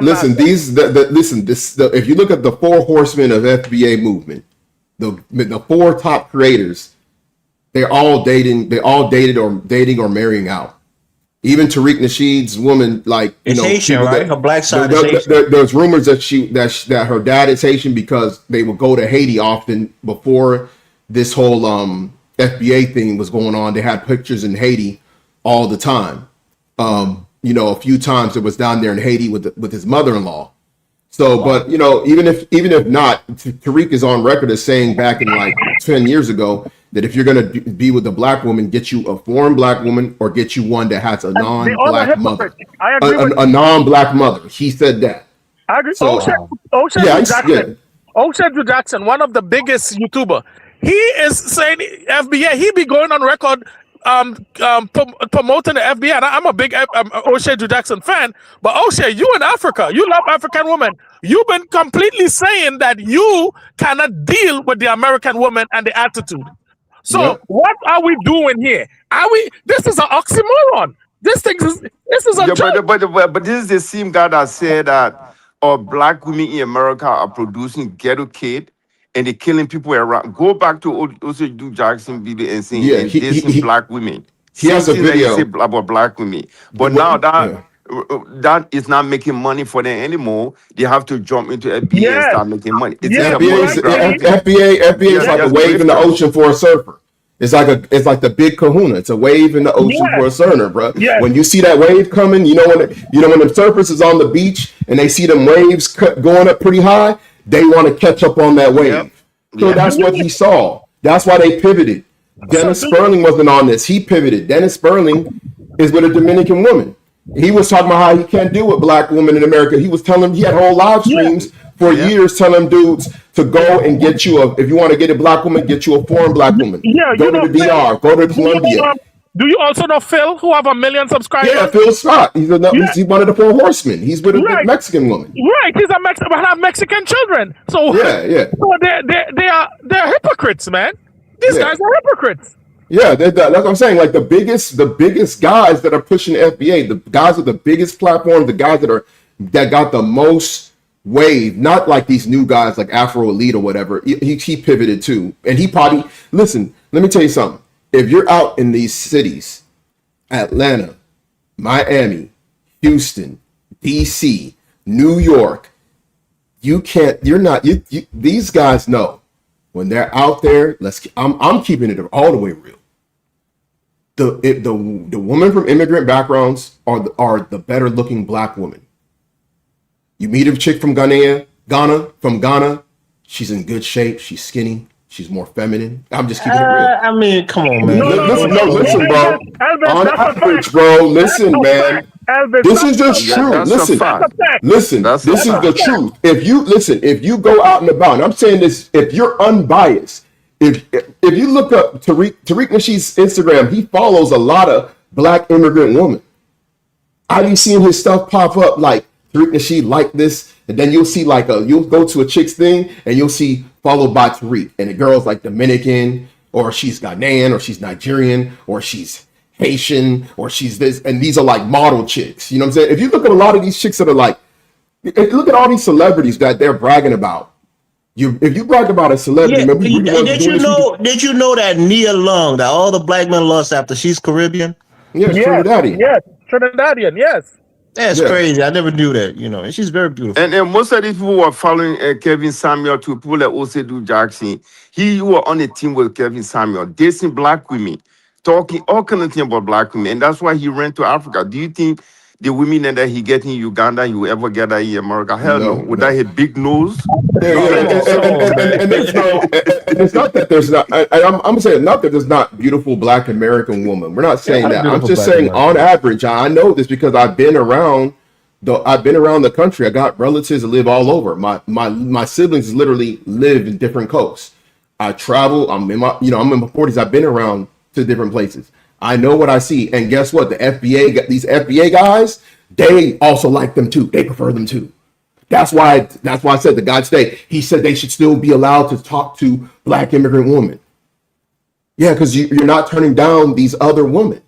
You're not. You guys want a Ruby Rose. Okay? Is Ruby Rose Caribbean too? No, she's Eritrean or Ethiopian, one of the two. You know who is the immigrant? I want to see a pure black American. If you see who these rappers are dating and some of these females are dating, they're dating. If you look at it, most of them are with a person that either has one or two parents that are recent immigrant background. I'm telling you, bro. Gabon. This other rapper from Atlanta, he moved with wife in Gabon. I think his wife from Gabon. Ludacris. Yeah, Ludacris. Married to a Gabonese, right? That's crazy. Yeah. Ludacris. Even Cameron. Yeah, Jay-Z have a child with a Trinidadian woman. Who Cameron married to? Because Cameron used to date this chick that's like a black Cuban chick that he used to date for a long time, but they broke up. Joe Budden. Tracy, right? Tracy from Jim Jones. I think she's Jamaican, right? Chrissy, wasn't it Chrissy? Yeah. Jim Jones, Caribbean. But Jim Jones is part Puerto Rican. Right, so like Chrissy's from where? She's from like. I forgot. But if you look up a lot of these people that these people promote, I'm telling you, what does that mean? It means that socially there's no delineation. Because people are not going out of their way to say, I don't want to talk to this woman or that man. They're not doing it in real life. So the movement can't even work because your next generation is already half immigrant background, just like these four horsemen guys. Just like this, just like Tariq. Well, Tariq's he's trying to, he's saying that she's not, but hey, she's part Jewish. But if you're white, if you have a white parent, it doesn't even make you a tether at all. You can't be a tether if you have a white parent. That's what I've seen.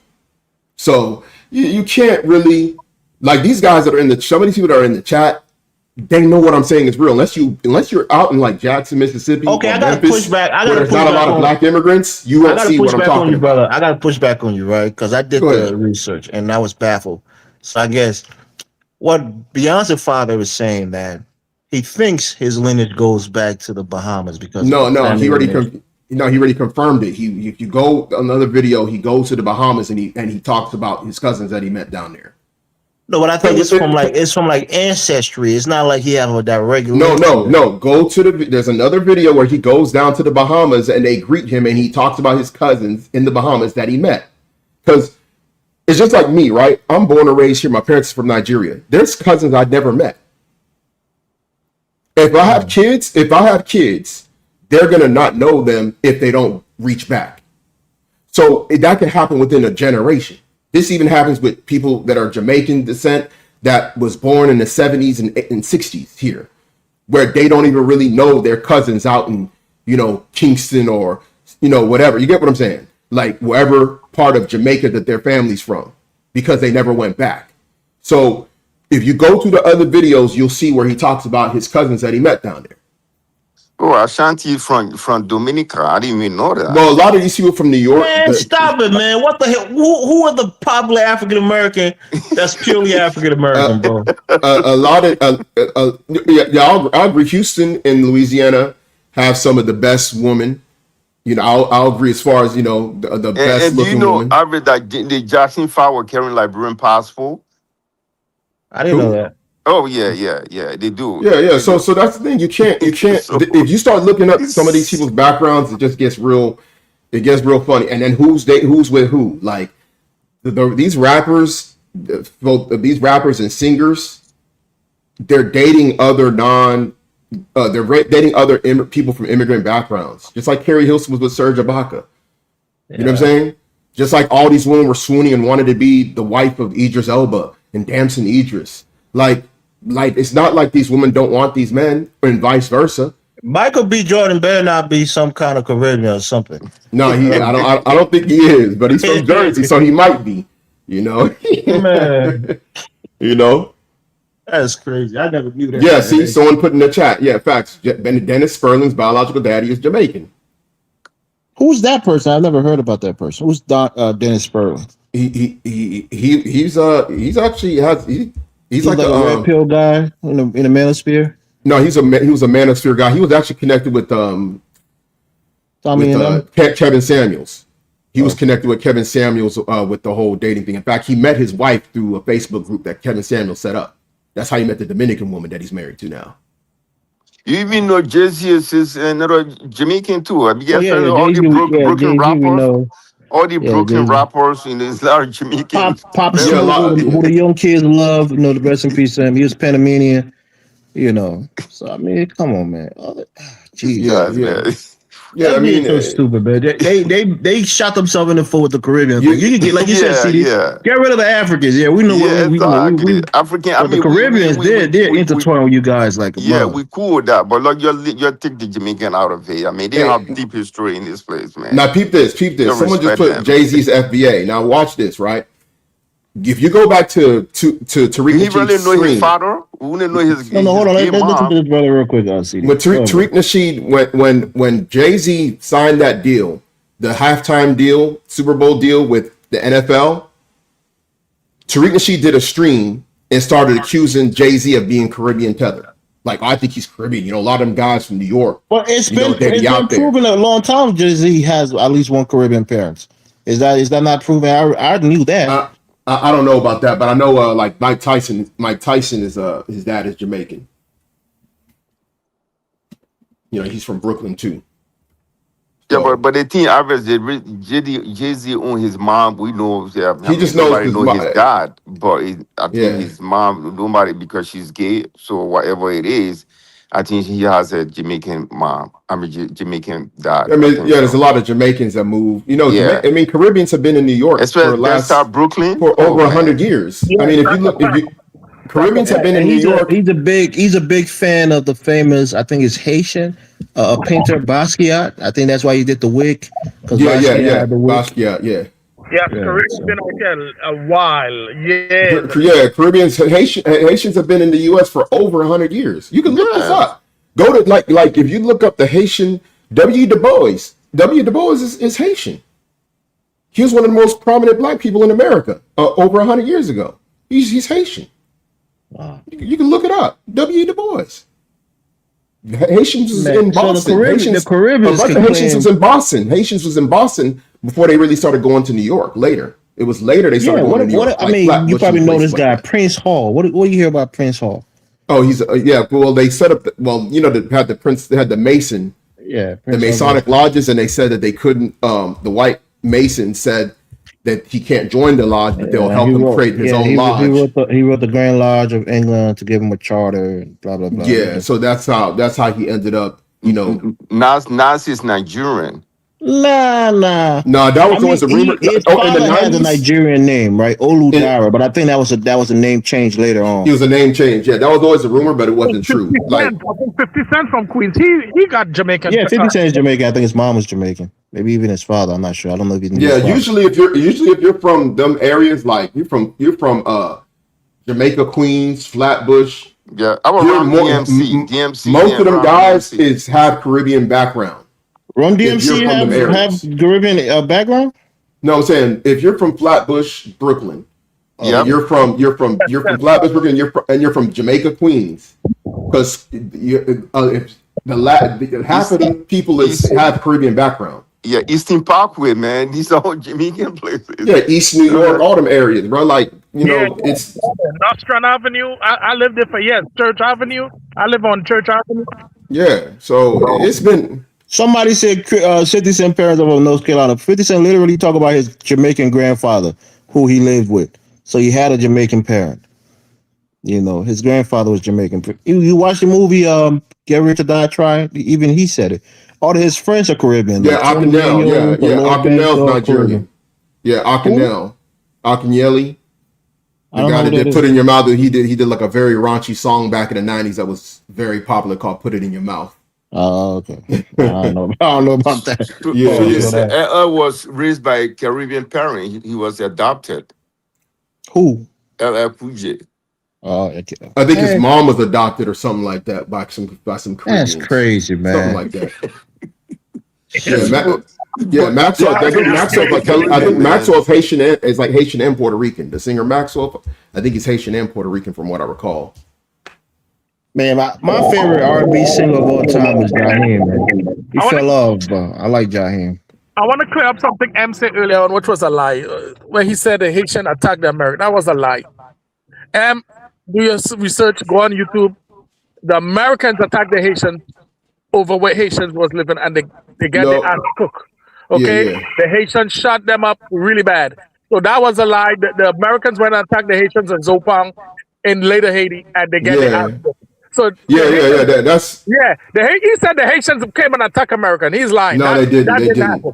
If you're anybody from Miami that grew up in the 80s knows that the Haitians was getting bullied. In fact, I know this because my uncle worked at Miami International Airport. He told me about that story. Well, he's married to my mom's cousin, but you know how we do. You know, he's an in-law, so he's an uncle. He's older than me. But I mean, there was bullying Haitians over there back then. You know, and then Zoe Pound came up. Now Zoe Pound, you know, it wasn't. And if you look at it like right now, like even after the whole war between, I forgot the name of the other gang. The other gang that was Black American. The was like, Posse? No. There's a Black American gang in South Florida, in Miami, when Zoe Pound had that war. I forgot what they were called. It was like Dooney Boys or something like that. I forgot the name. But after that war was over, Haitians wasn't tripping or anything like that. Like, if you go over there and you're Black American, Haitians is not going to be like, you're Black American, get out of here. They're not even like that at all. Like, You know what I'm saying? So, You know, I'm happy you clearing this up because Yeah, a lot man. of lies been coming on here. They're saying Africans been telling them they're not Africans. You know, I live in New York. I live amongst a lot of Africans and stuff in Staten Island, Park Hill. Some places in Staten Island called Park Hill. A lot of Africans live up there and stuff. Because I lived in New York for years. I never once, and I talk Caribbean, I'm part American, not once I heard an African said, "You are not African." These guys saying that the Africans be saying that. I never heard Africans say that. yeah, I I never heard never that. heard. I'll put it like this, right? And I'm gonna address some things that is being written right now, so that way these lies can get destroyed. Fabulous is Dominican. You can look it up. Fabulous. So if someone says Fabulous is straight FBA. Fabulous is Dominican. Black Rob was Black Rob, like Black Rob, he was Panamanian. Like, you know what I'm saying? Black Rob was Panamanian. So it's like you got these people that are just making stuff up. You know what I'm saying? It's like, come on. Yeah, ASAP Rocky's father from Barbados. Oh yeah, you yeah. know, yeah. Rihanna, of course. Now, in regards to here, I'm from Houston, right? So I'm born and raised in Houston. I'm a millennial. I'm an older millennial. See, growing up, it was different for Same me. here. It was different for me, and here's the reason why I say this: because I didn't deal with any bullying from Black Americans at all. I grew up in Southwest Houston. It's a bunch of Nigerians there. It's also a bunch of Black Americans there in Southwest Houston and A-Leaf. And so you got to understand, I never experienced any bullying, or none of anybody that was Nigerian growing up experienced bullying from Black Americans growing up. We didn't. Now, I'm not saying other people that say they did in other cities, they might have gotten bullied. But here's the thing. You got to think about it from this perspective. Houston is the largest, it has the most Nigerians in the world as far as a city outside of Nigeria and London. Yep. So and my dad was literally one of the first Nigerians that moved here, literally back in the mid 70s. He was in Little Rock, Arkansas prior. One of his friends that he grew up with was going to TSU, Texas Southern University. And he hit him up like, hey, I'm in Houston. I'm at TSU. Why don't you transfer over here? And my dad transferred from Arkansas, Little Rock, and transferred to TSU back in like 78, maybe 77. He's 76, 77, somewhere around that time. But you know Toby Nwigwe, right? He used to be one of my favorite rappers, but he's from A-Leaf. Like a lot. So is Maxo Cream. Maxo Cream's dad is Nigerian. He's from A-Leaf. And A-Leaf is like, it's like mixed up now. It's like it's like Black, Black of all groups, Black of all backgrounds, Vietnamese and like Latinos. But like it became like a predominantly Black area, like in the early to mid 90s, so you got to understand, if you're from Southwest Houston, Fort Bend, and you're Black American, you went to high school, you grew up with Nigerians. Anybody that's from Southwest Houston, if you went to, there's about 5 or 6 different high schools where you had a lot of Nigerians because they lived in those neighborhoods, right? That's Akim Olanjua City, right? What's up? Akim Olanjua, the guy. Yeah, Akim Olajuwon. And Akim Olajuwon came right when Nigerians were coming in decent numbers. Not a lot, but in decent numbers by early 80s. So, and then by early 90s, it was like you saw Nigerians, like everybody knew Nigerians were in Houston by the time you get to like 1990, 91. So what I'm saying is that we didn't deal with no bullying. I didn't deal with no bullying because there was no, maybe because the numbers was equal. You get what I'm saying? But Nigerian kids born and raised in Houston never looked at themselves like we are not Black. Or we're not, and we don't identify, we don't have a camaraderie with Black Americans. It doesn't even exist. You can look up any article. Listen, bro, you can literally look up any, if you have any Black American that is a millennial and they went to Elsick High School, Hastings High School in A-Leaf, which is the 2 A-Leaf high schools. If they went to Fort Bend ISD, Fort Bend, Austin, if they went to George Bush High School in Fort Bend, if they went to Sharpstown High, if they went to Westbury, these are all the high schools in Southwest Houston where there's a lot of Nigerians. I can guarantee you, they'll tell you, Man, I never had no beef with Nigerians. I guarantee you they'll say that. When Mexicans was tripping on the Southwest side, some of the first people knocking Mexicans out was Nigerians. This is the fact. I'm speaking facts.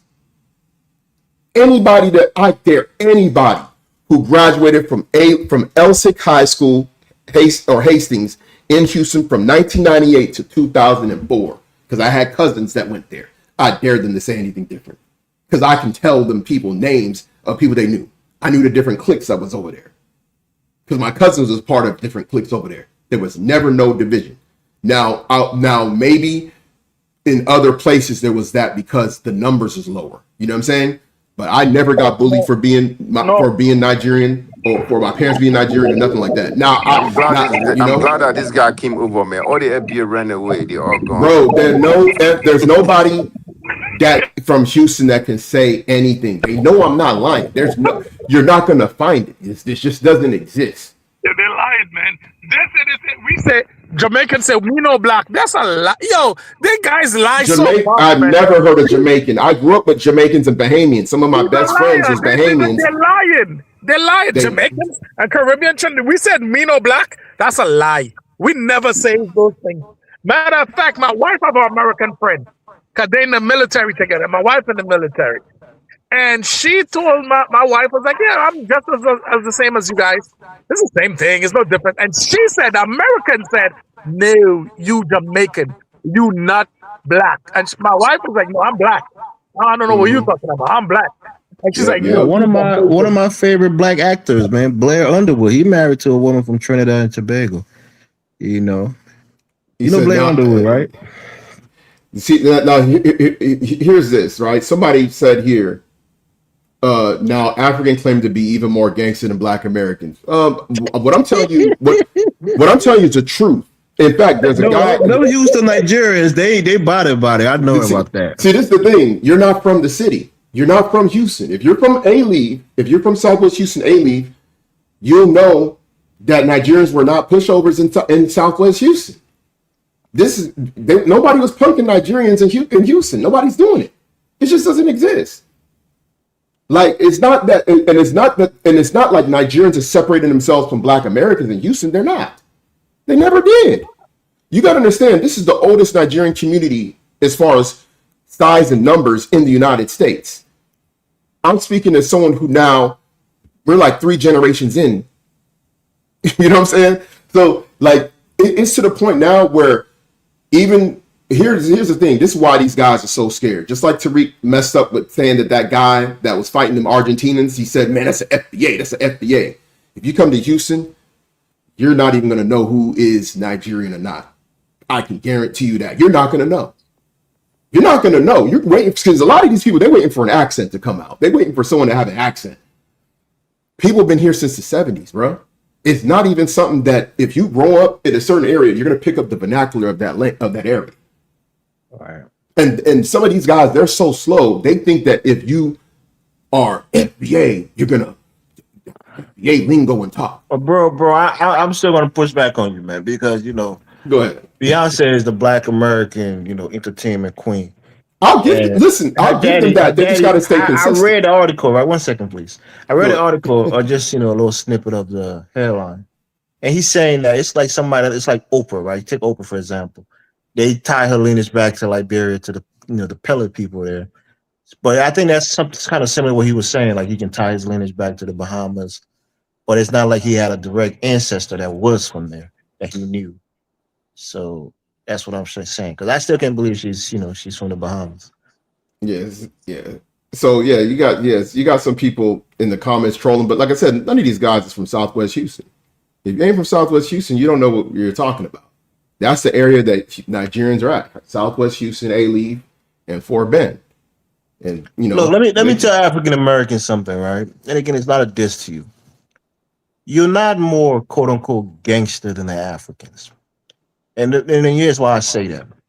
The Africans going to jail is like an insult to an African person, to an African family. Being in jail is not something that gives you street credit, credit amongst your African parents or your African, relatives.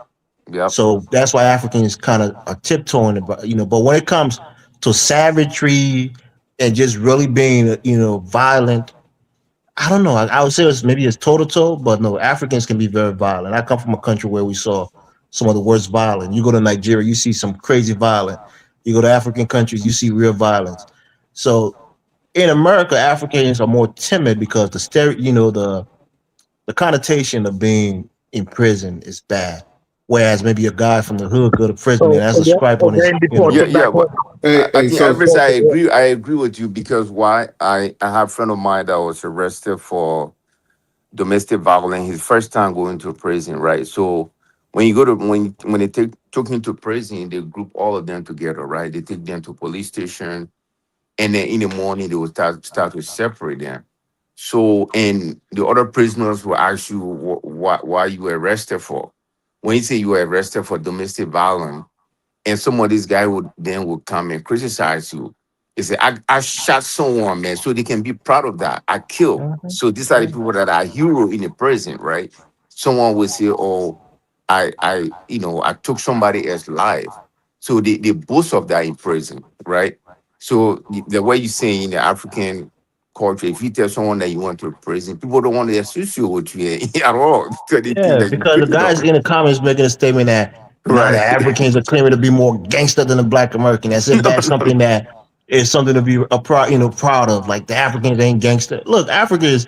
You guys talk about it all the time. You seen what happened in Africa when Africans are in their natural element. Yeah, When You know they're what's in this crazy? You know country. what's crazy? You know what's crazy? If you look up what happened with the Italian mafia, some of y'all might know when Nigerians moved to Italy. See, it's about gangster. You want to start getting into slumming and being low tier as far as getting into the underworld stuff.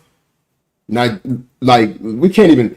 If you're gonna compare who's more grimy in the underworld, like you get what I'm saying? Like you don't really want to go there, bro. Like it's not even And worth that's not it. even something we should discuss when Exactly, bro. Yeah, that's not something to be proud of. That's not something to be proud of. To be like, A lot of black people is just naturally aggressive because we are just aggressive people.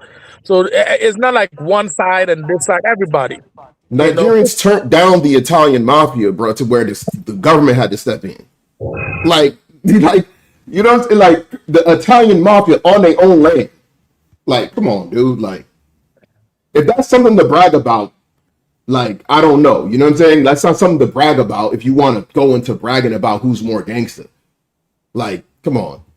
Like, I could bring up stuff. You can look up what happened. I mean, listen, bro. I don't even want to go there, bro. There are certain things I could go into, bro, and I could have y'all pull up articles, and then y'all be like, "Oh snap!"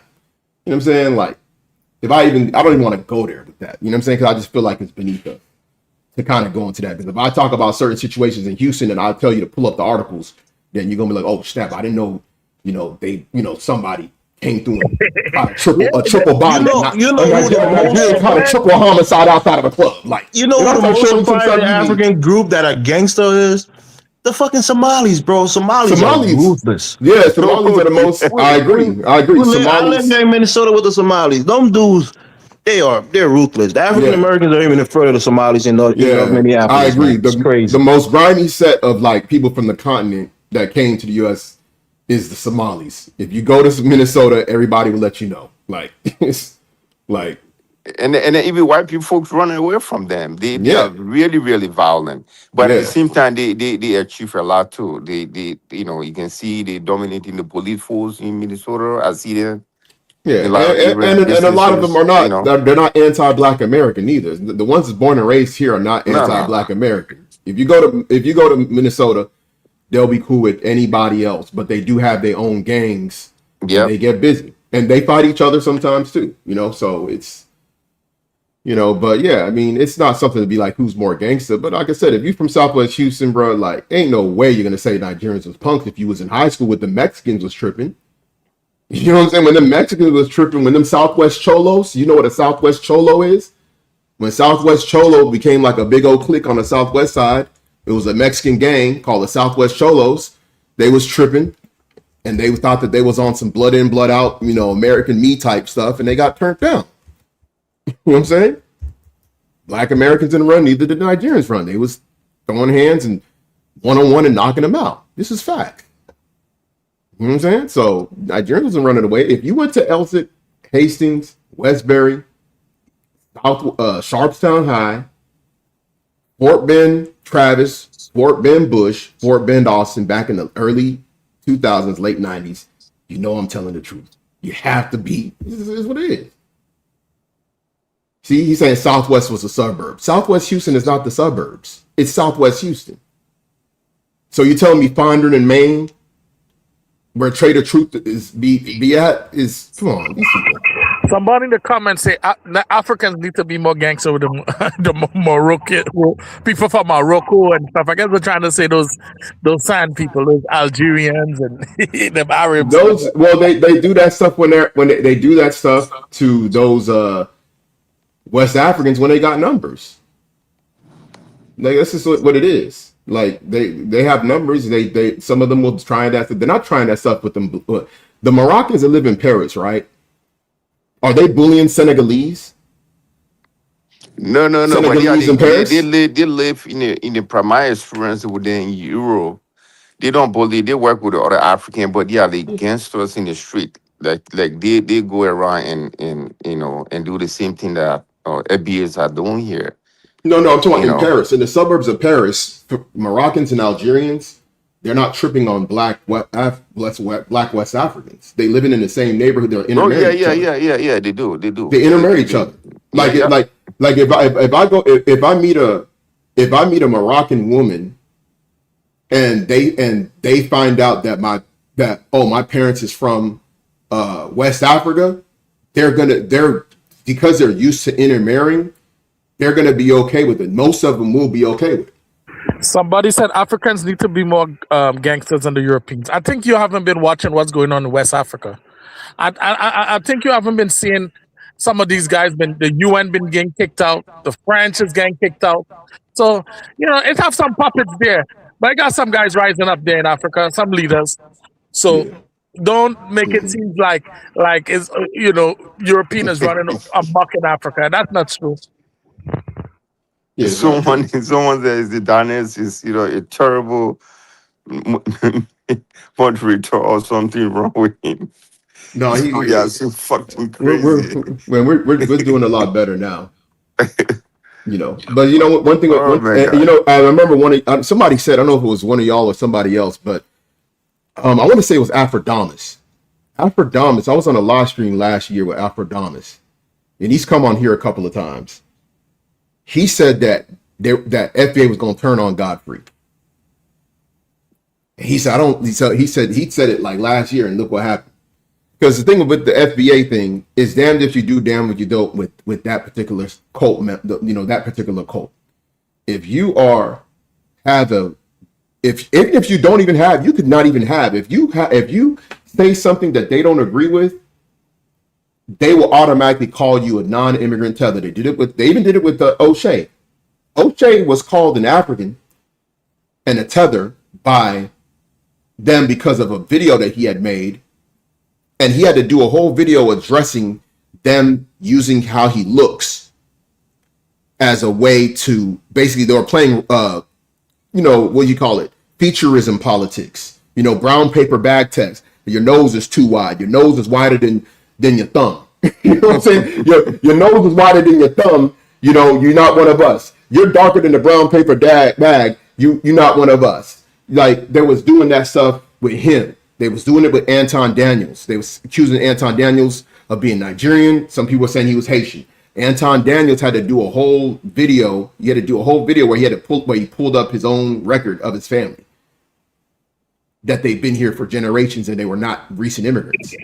Yet they didn't believe him because they disagreed, because Anton Daniels is one of those coons, right? And here's the thing, right? Whenever somebody is cooning, they don't want to call that person FBA. If you ever notice the consistency, if someone does something bad, they don't even call them FBA. See, when you have a true ethnic group or an ethnic group, you take the good with the bad. You get what I'm saying? You take the good with the bad. You can't knock it away. If an FBA man kills his family, like what happened in Louisiana, where he killed all his kids, right? Or that former lieutenant governor of Virginia, how he killed himself and his wife. They will never call those guys FBA because that's not a positive representation of FBA. So they'll never do a lesson and say, this FBA brother killed all his kids. They'll never do that. Yeah. I wanna say too. Shout out to O'Shea, man. I watch a lot of videos. I laugh and smile, but one mistake I think O'Shea make was he said, because I listen to a lot of O'Shea, right? He said that Cousin Samuel told him, forget being a doctor. Come on to YouTube. You got a lot of money. O'Shea, I think you should have finished and be a doctor. You should have finished, become a doctor, get your degree, get your stuff, become a doctor, and then do YouTube. But what do you think? You think, I mean, when you fail to go through medical school, I know friends that go when they try to go through medical school, they fail. So this was his only option. So yeah, he was I think the money got too good. I mean, what it was is that it's kind of like, and this is not sustainable. You know. No. Here's the thing. O'Shea been doing this for years, bro. Like O'Shea was doing this. I remember when like O'Shea got old videos when he was in his car in Sacramento doing YouTube before he moved to Poland and went to medical school. While he was in medical school in Poland, he started the Negro Manosphere. He actually started the Negro Manosphere, the website and everything.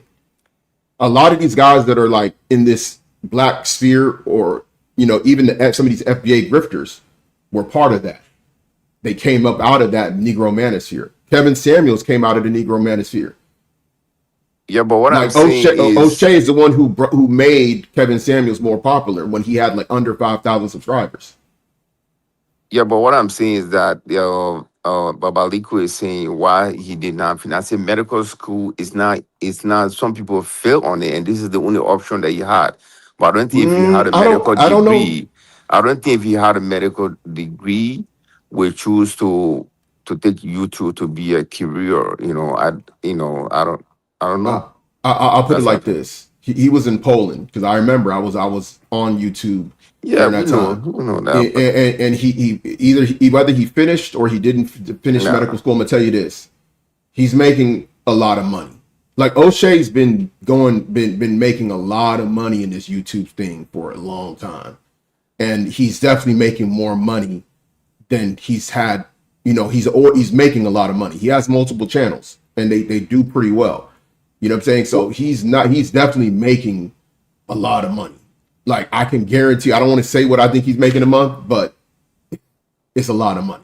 Yeah, but I'm not looking at the material aspect of it, but I'm looking at, we are seeing that, a lot of YouTubers, making that physical cash. But sometimes, using this as a career, that's a risky part of it. That's what I think. We may have different perspective for this. Yeah. But that's what I think. Yeah. But even being out there, social media, people knowing about you and all of that, in your business, that's not, to me, it's not a decent way of me making money. I know what you mean. I mean, Right. it's just like, put it like this. He's living in Africa where his money's even going way further. And I can guarantee you, O'Shea he's making 5 figures. I'm gonna just put it like that, a month, easy. Because if you know how YouTube views work and how much views he's getting a month, you do the math on all his channels on how many views he's getting a month. He's making 5 figures, and he's living in Africa. Like he's not gonna leave and come back to the U.S. Oh yeah. So because you have to come back practice. You got to remember, if you go to medical school overseas, you got to take the medical board exam. You can't just go straight to a residency. There's like a lot more. You have to take a test. You have to take a test that if you came from a U.S. medical school, because 2 of my siblings are doctors. They just go through residency after they finish. When you come from an overseas medical school, you got to go the extra step and take this hard exam, pass that. Then you got to find placement for a residency, and it's harder to get placed as a resident somewhere. So he might have to end up in some small town outside of Boise, Idaho for his residency. Yeah. You know what I'm saying? Like it gets crazy. You know what I mean? And I know some other African that went to medical school in the Caribbean too, especially in Jamaica. Yeah. So they have to come here and take a test. Yeah, it's But a lot more most cases, when they fail regulation. to enter medical school in America, then they use the other option to go overseas. You know, a lot of people do that too. 10K a month is good money, man. Somebody said Ocean making probably 10K or less. That's good money. 10K No, a he's month. making over 10K. Definitely. O'Shea got multiple channels. So people understand But if he got multiple channels and he's getting views. 10K, that's not a lot of money based on the noise and all these. You know, It's 10K. over That's not a lot of money. 10,000. It's over 10,000. I'm telling you. Money for Uganda. That's a lot of money. He can do a lot of stuff in Uganda with that money. Yeah. I know. It's a good one. But when I'm looking at giving your if you were prospective, if he had a hope of being a medical doctor, right? If he really went through medical school, a medical doctor in places like LA, they will make more money than that. Definitely. Because if you go to medical school in Europe, you're not accumulating any student loan. All you need to do is to come back and take that test to pass. So you don't have no student loan. So medical doctor in LA could make more than that. And without no noise. But you got to factor in he's getting taxed too. Like I'm pretty sure he's paying some kind of a tax as an expat when he files his taxes because he's making USD, and he's of course his channel is going to be monetized in USD. So he's paying some kind of like a tax that he's paying while he's over there. But you know he's doing very well. Like trust me, O'Shea's been making a lot of money for a long time because even back 5 years ago, the way YouTube was paying was even better. So he was probably making, you know, around the same amount of money with less views like 4 or 5 years ago. So he's not coming back anytime soon. He's not. He's just not. They'd have to kick him out of them countries. Like they'd have to kick him off the continent. Because if he gets kicked out of Uganda, he'll just go to Kenya. If they kick him out of Kenya, he'll just go to Rwanda. Oh no, I don't think they're going to kick him out. I don't think they're going to kick him out. I don't you know what I'm saying? So it is. He's not leaving anytime soon. Yeah. I don't think. Now somebody made a comment here saying, "I don't know any African that looks like us." A Nigerian told me I'm African because of the shape of my nose. You know, it's funny because, you know, when we were growing up, you would have people that wouldn't believe, "Oh, I didn't know that your people from Nigeria. Oh man, I just thought you was Black American the whole time." Like, come on, man. Like, I don't even want to see, because of, you know, the way it is now, I can't even show pictures of my family. Can't pull up no information. You know what I'm saying? If I did that, then, you know, these guys, have you ever seen, okay, so all these actors y'all are seeing, y'all seeing Damson Idris and y'all knew automatically Damson Idris was African? When y'all saw Idris Elba, when he was on The Wire, all them years, y'all knew he was from Africa. Y'all just knew. Come on, man. Y'all need to stop. Someone said, you can search it. It is at its best 10K a month. That's why he said, someone said that Oche is making. But if it is 10K, bro, the YouTube, why do you think, listen, these guys, think about this, right? Some of these people are full-time YouTubers. They're making a lot of money. Tariq is making a lot of money. His channel is still monetized. He's making a lot of money posting all these videos every day. Like, and there's a lot of work too, though. He put in a lot of time in there too. Yeah, he puts a lot of time into it. Yeah, so these people are making money. Like, they're not making money. Like, now if you're talking about some guys that are getting 5,000 every video, yeah, but you've seen people that are getting 30, you know, they're getting millions of views every month, and you know, like, what the views, you know, per dollar is and type stuff. Like, it gets up there. And then you gotta remember, some people getting donations. You know what I'm saying? They're getting donations, they're getting PayPal, they're getting Venmos, they're selling merchandise. Some people got merchandise that they sell too. So yeah, I mean, that's what some people have YouTube as a full-time career. You know, these are people like Actual Speed making real good money. That kid is the one that really doing it big time. Yeah. Actual Speed. Yeah, I show Speed. Yeah, he's the biggest. I mean, he's the biggest. He's making so much money, he don't even know what to do with it. Right. You know, Kai Cenat making so much money, he don't know what to do with it. Yeah, but Actual Speed is smart. He's smart. He visited Africa. He visited the Caribbean. He know what he doing. He not like these dummies out there. And it's without a no noise, or you know, he's really doing it fine. Yeah, People love him. And then you Oh, and see by the way, that I Show Speed is part Caribbean too. Wow. he is Yeah, from where? Wow. I think it's Jamaican. You can. There's a conversation he was having with his dad, and he was like, well, he talked about his Jamaican side. I think through his mom or something. Oh, by the way, Floyd Mayweather, he's part Jamaican too. His grandmother's Jamaican. Oh, wow. Nah, I give up. Guys, good night, man. I give up. We got to give all the respect to the Caribbean. Babaliko, you guys are the men, man. You're big America. I Hey, always say the man. Caribbean even big America than the FBA. Hey, listen. Hey, FBA gonna be mad, man. That's why they all run away. They all gone. Hey, remember, it was your boy Poot Shiesty. He had this song called FDO, First Day Out. You know what I'm saying? FBA, First Day Out, man. Hey, these guys saying we're lying. That's what I like. See, the thing about it is, the things I say you can go and verify, bro. Like, yep. His grandmother. Nah, right. You can actually pull up. There's a video. You can pull up the short. It's probably a short where Floyd Mayweather said, "Yeah, my grandmother's from Jamaica." He literally says it because because somebody was talking to was from Jamaica, and he let the person know, "Oh, my grandmother's from Jamaica." Yeah, you killed the FBA tonight. And in the other, I mean, the first black Secretary of State is the late Colin Powell, right? He's Jamaican. That alone, Yeah. You got to put some respect on the Caribbean name, bro. FBA. For the African, we cool. Yeah. I mean, if you want to even go further back, Paul Robeson. Paul Robeson was the Renaissance man of the early 20th century. You can look him up. Paul Robeson. Wow. His dad is Igbo. Whoa. Yeah, he was one of his grandfather was one of the last slave taken, and it was documented that his dad was Igbo. His dad was freed was freed. So he's a son of a freed slave, Paul Robeson. Robeson spelled Robeson.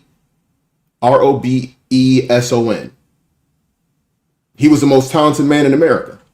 2-time All-American, played in the NFL back in the 1920s. He played in the NFL back in the 1920s.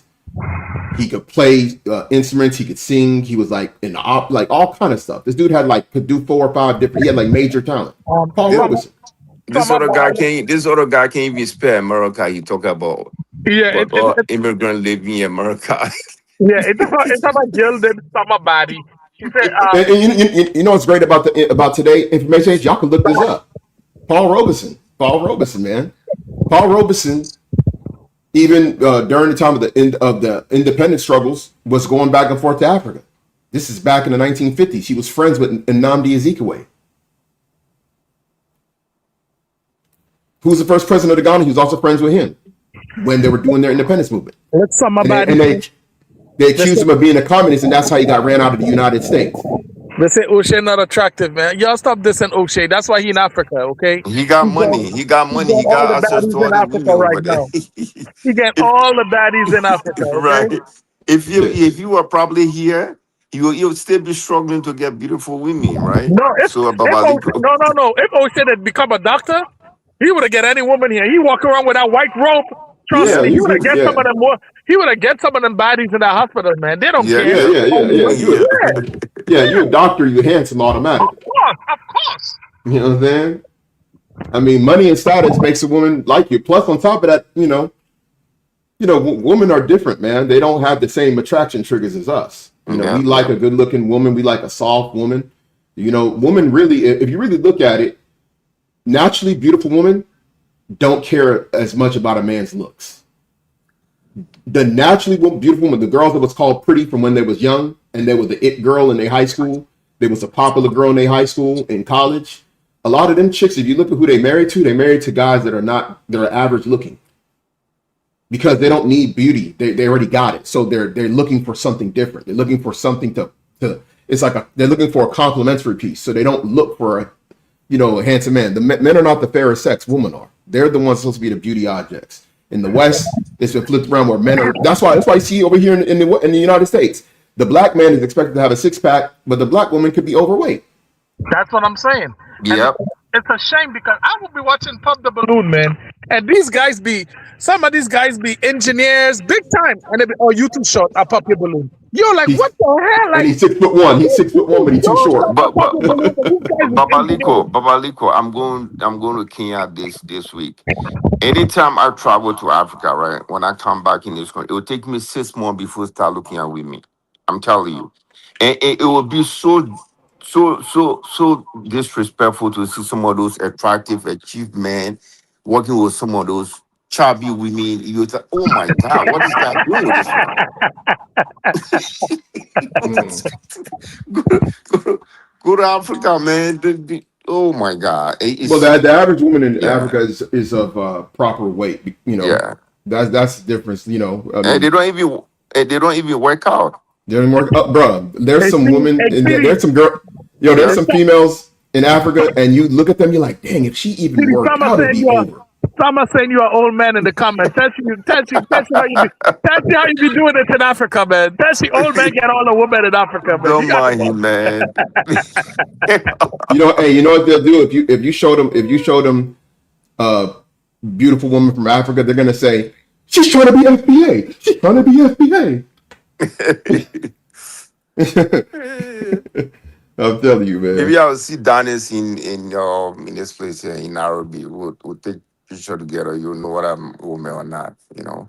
Yeah. But I love Africa, man. It's a place to visit, you know. You have, as a man, you have all the respect, you know. I'm not somebody American. So somebody put in the comments, women care about looks 100% to varying degrees in the private chat. They don't. They just don't care as much. Like they care, but they don't care. And if you look at the ones that care more, they're usually not as good looking. Because women that are pretty, that get a lot of attention, they're looking for status, money, personality, sometimes a sense of style. Because women only find 5% of men physically attractive. Like it's rare for a woman to look at a guy and be like, oh my gosh, he's attractive. A lot of times they're figuring it out based on the environment that they're in. Like, his charisma, or who knows him, or what he does for a living. There's so many tools that men can use to attract women. Looks is just one of the tools, but it's not even a primary tool. Because I mean, I'm gonna give you an example. I mean, Usher's under 6 feet. These women ain't complaining. They ain't complaining about Usher's height. They wasn't complaining about Lil Wayne's height. Look at NBA Youngboy. NBA Youngboy like 5'8", 5'9" with a bird chest. Those women will skip over. Those women will skip over a 6'4", 240-pound man like me. All you need and get with NBA Youngboy because he got status, money, and clout. He ain't better looking than me. All right, man, brother. Good night, man. I'm falling asleep now. All right. Good night, man. All right. Good night. I'm out.